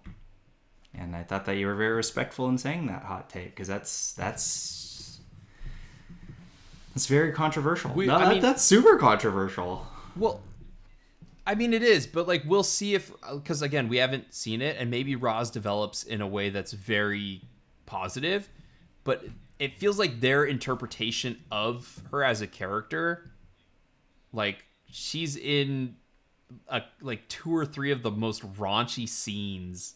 Yeah. Where it's just middle finger proving that he's a jerk. And, like, to what you were saying before, like, you really can't stand those scenes with Middlefinger and Varys. Like, we get it. Middlefinger's a bad guy. We don't need it. Like, we don't need it reinforced all the time. We're drawing that conclusion. And the worst part is that I know that there's people out there who are like, I love the Littlefinger Varys scenes. Those are great little conversations that happen throughout the show. I'm like, no, they're not. I mean, I kind of enjoy them. Like, I feel like they don't advance anything. But yeah, but they're like, it's the weird thing where it's like, oh, but they're character moments. It's like, yeah, but there are already character moments in the book that you can explore more, and it breaks the POV of, like, the consistency of the POVs, which I think is important to maintain, but the creators of the show clearly don't. Yeah, it's, these are some decisions that I would not want to make. I'm just saying, I want to give them credit for they had to make some hard choices. Like, to be honest, they had to make some hard choices about what to include, what not to include, how do you change it. Because Yeah, but because the poisoning of go ahead. Melisandre and then the burning of the Seven, those are two separate scenes in the book, and they put them together in one. There are two separate scenes in the movie and the show too. Oh, that's true. Yeah, no, good point. I just, yeah, and it certainly feels, at least as far as the book goes for the season, it certainly feels like they're racing through the book. It seems like I just get the feeling that they're just racing through it. But instead of like television, you have a chance to kind of take your time through it. So we'll see how that develops. But yeah, I never liked Roz in the beginning. Yeah, you didn't. Still don't.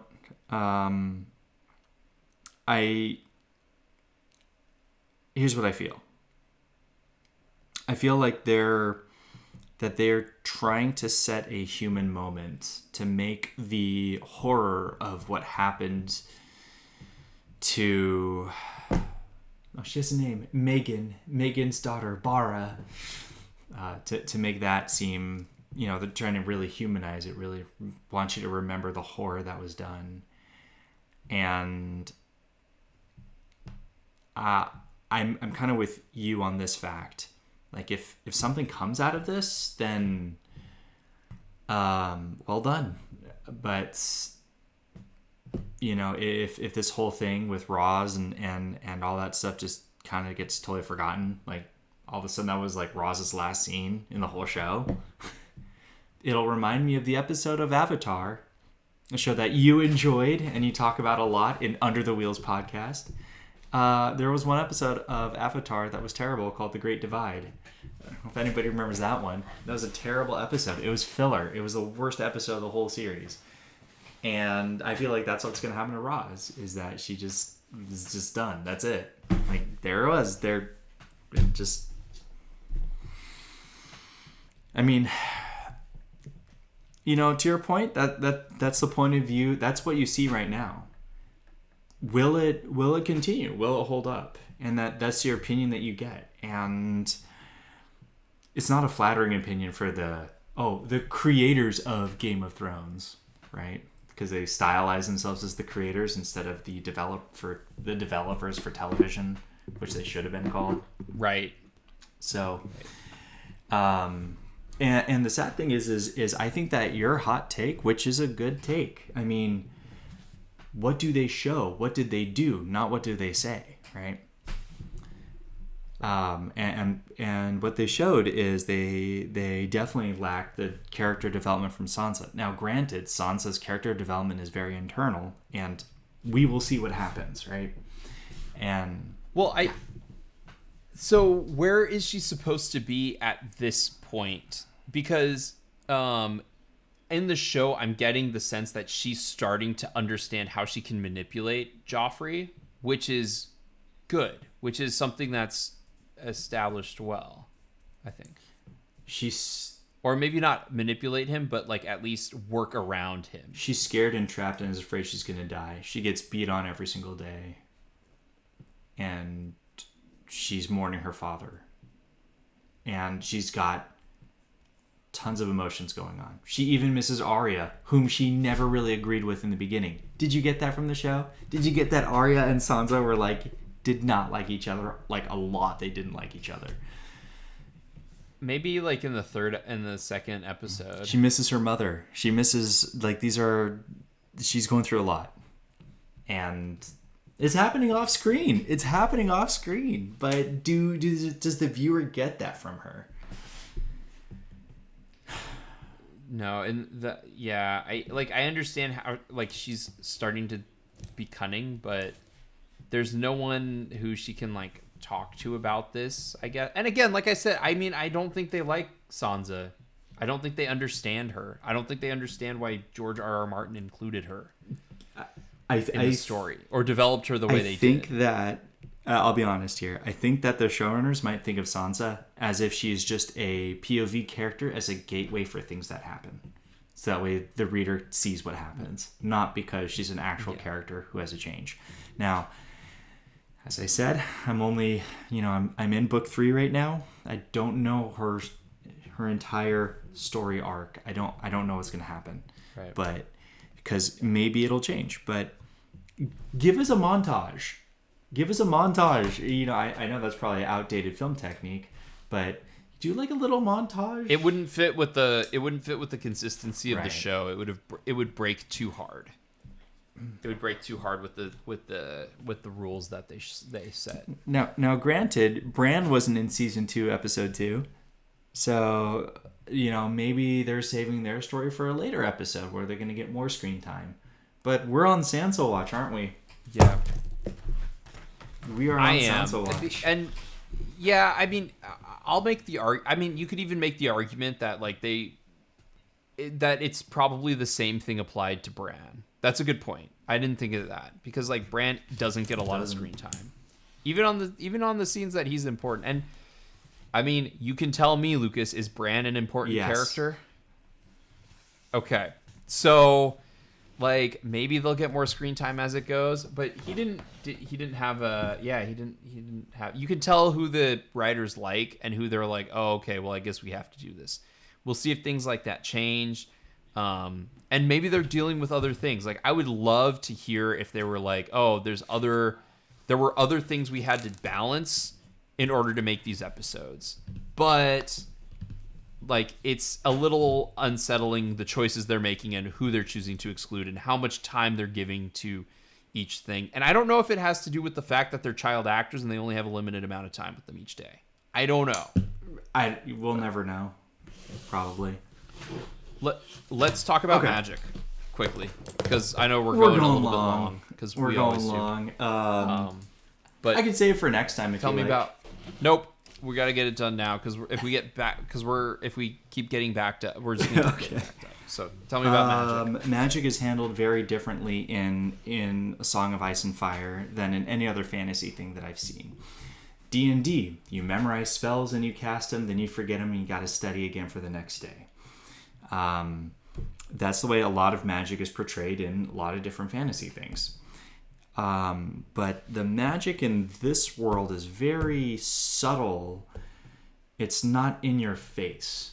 And for those who started to read it where they're like, I don't know, like the very beginning, the prologue of the first book shows undead, which is definitely a fantasy trope. And then you kind of don't have any magic. And it's almost like you forget that could there really be magic? And then all of a sudden, the end, where the magic is, it's not a spell from D&D. You're not going to find that spell. Maybe reanimate dead. But then, you know, things have a cost. And it's just, it's very subtle. I think that was what I wanted, the point I wanted to make, is that it's just very subtle. And it has a cost. I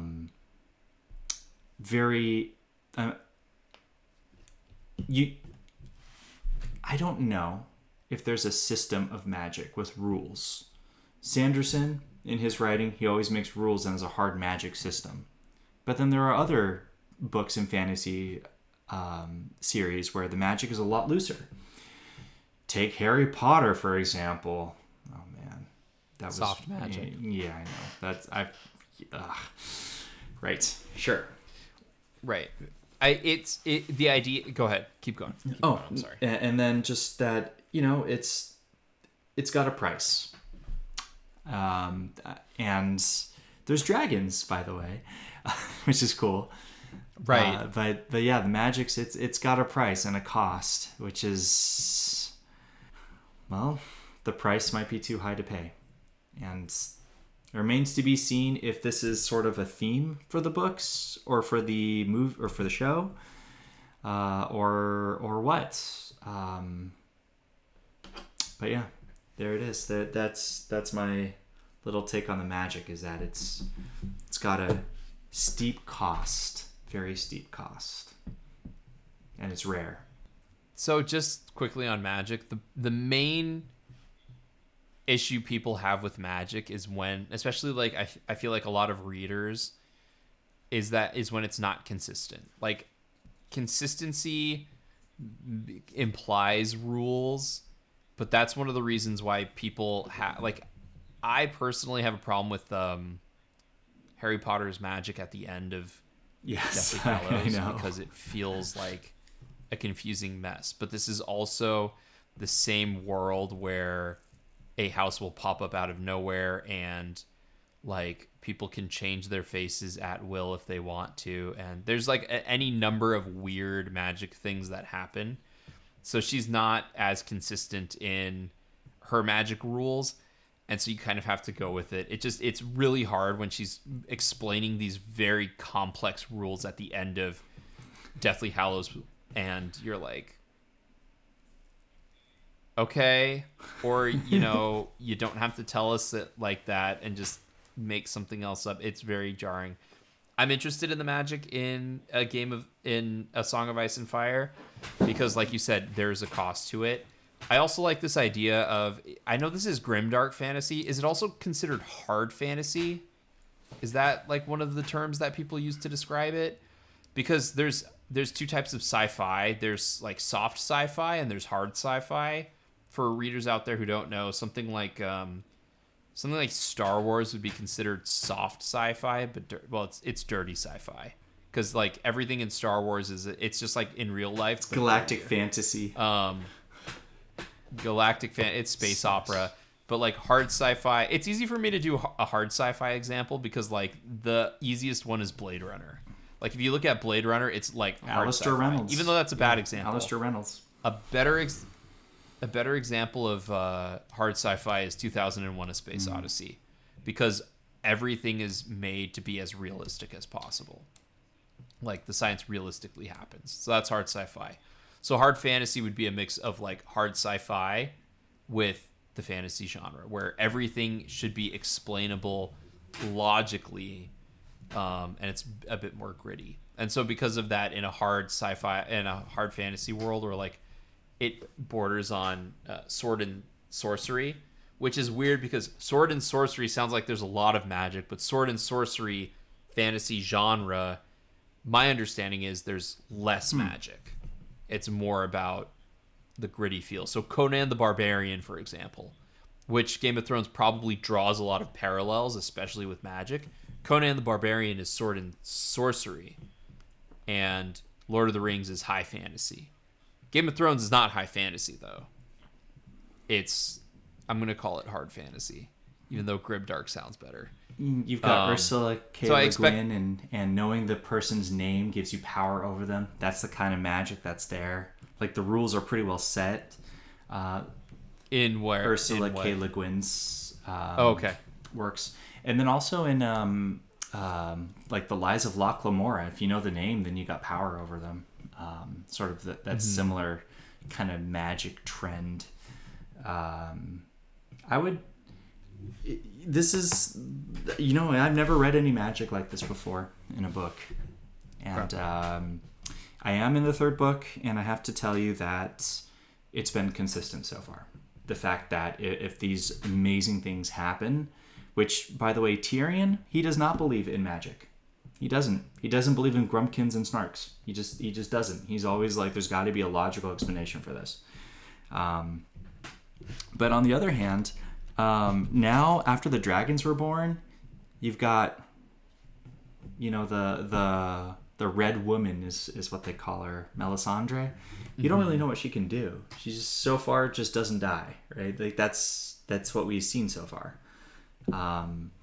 And the burning sword or whatever, which you're like, that's just a sword that's on fire. Yeah. I don't see how that's magic. He even has to wield it with a glove. I don't see how that's magic. It's like, yeah, and as soon as Davos like grabs it, because it just goes off, like the flame dies on it, and Davos just grabs it. Right.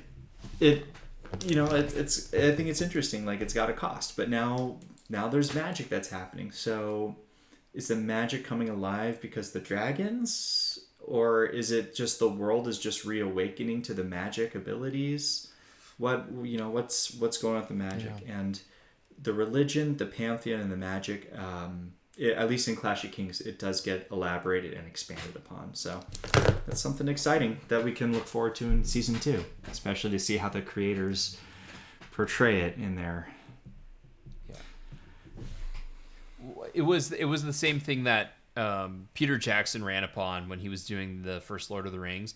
I have a feeling I wonder if he's a Game of Thrones fan, because Peter Jackson was very uninterested in portraying magic in a fun way. He was very interested in portraying magic as something that was like this thing that happened, like not in like, oh, I'm throwing fireballs everywhere, but like, like you would see the things happen, but it wouldn't be necessarily spectacular. Now that changed in the Hobbit a little bit, but like that was his interest when he was shooting Lord of the Rings. So it makes me wonder if he was reading things like Game of Thrones at the time, because a Game of Thrones would have come out the year before they started shooting, and then when they started developing it, a Game of Thrones would have come out, and then when they were shooting it, A Clash of Kings and A Storm of Swords came out. So I'd be interested to see if they had a similar feel for that. Anything else you want to talk about? I'm good. Got it all out of my system. All right. 3-hour cast. Are you excited? Are you excited for the next 4 episodes? Yes, I am very excited. Okay. I sometimes watch like the jump aheads, and after reading the books, I'm like, hey, is that? And yeah, my wife would look at me and be like, how do you know? Like, I just know. Like at the season finale, as the cart went by, I was like, hey, that's Jack and Hagar. She's like, what? How did you pick that? I'm like, well, the showrunners are giving me fan service. That's good. We'll see if that continues as we close out another verse of the song of Sir Waymar P. Royce. I am Matthew. I am Lucas. Keep singing, guys. Oh, and feel free to email us. Follow us on Stitcher and iTunes. We'll work on getting a Spotify. And send us fan mail and just say hi at waymarpod@gmail.com. I hope you all have a great rest of your day.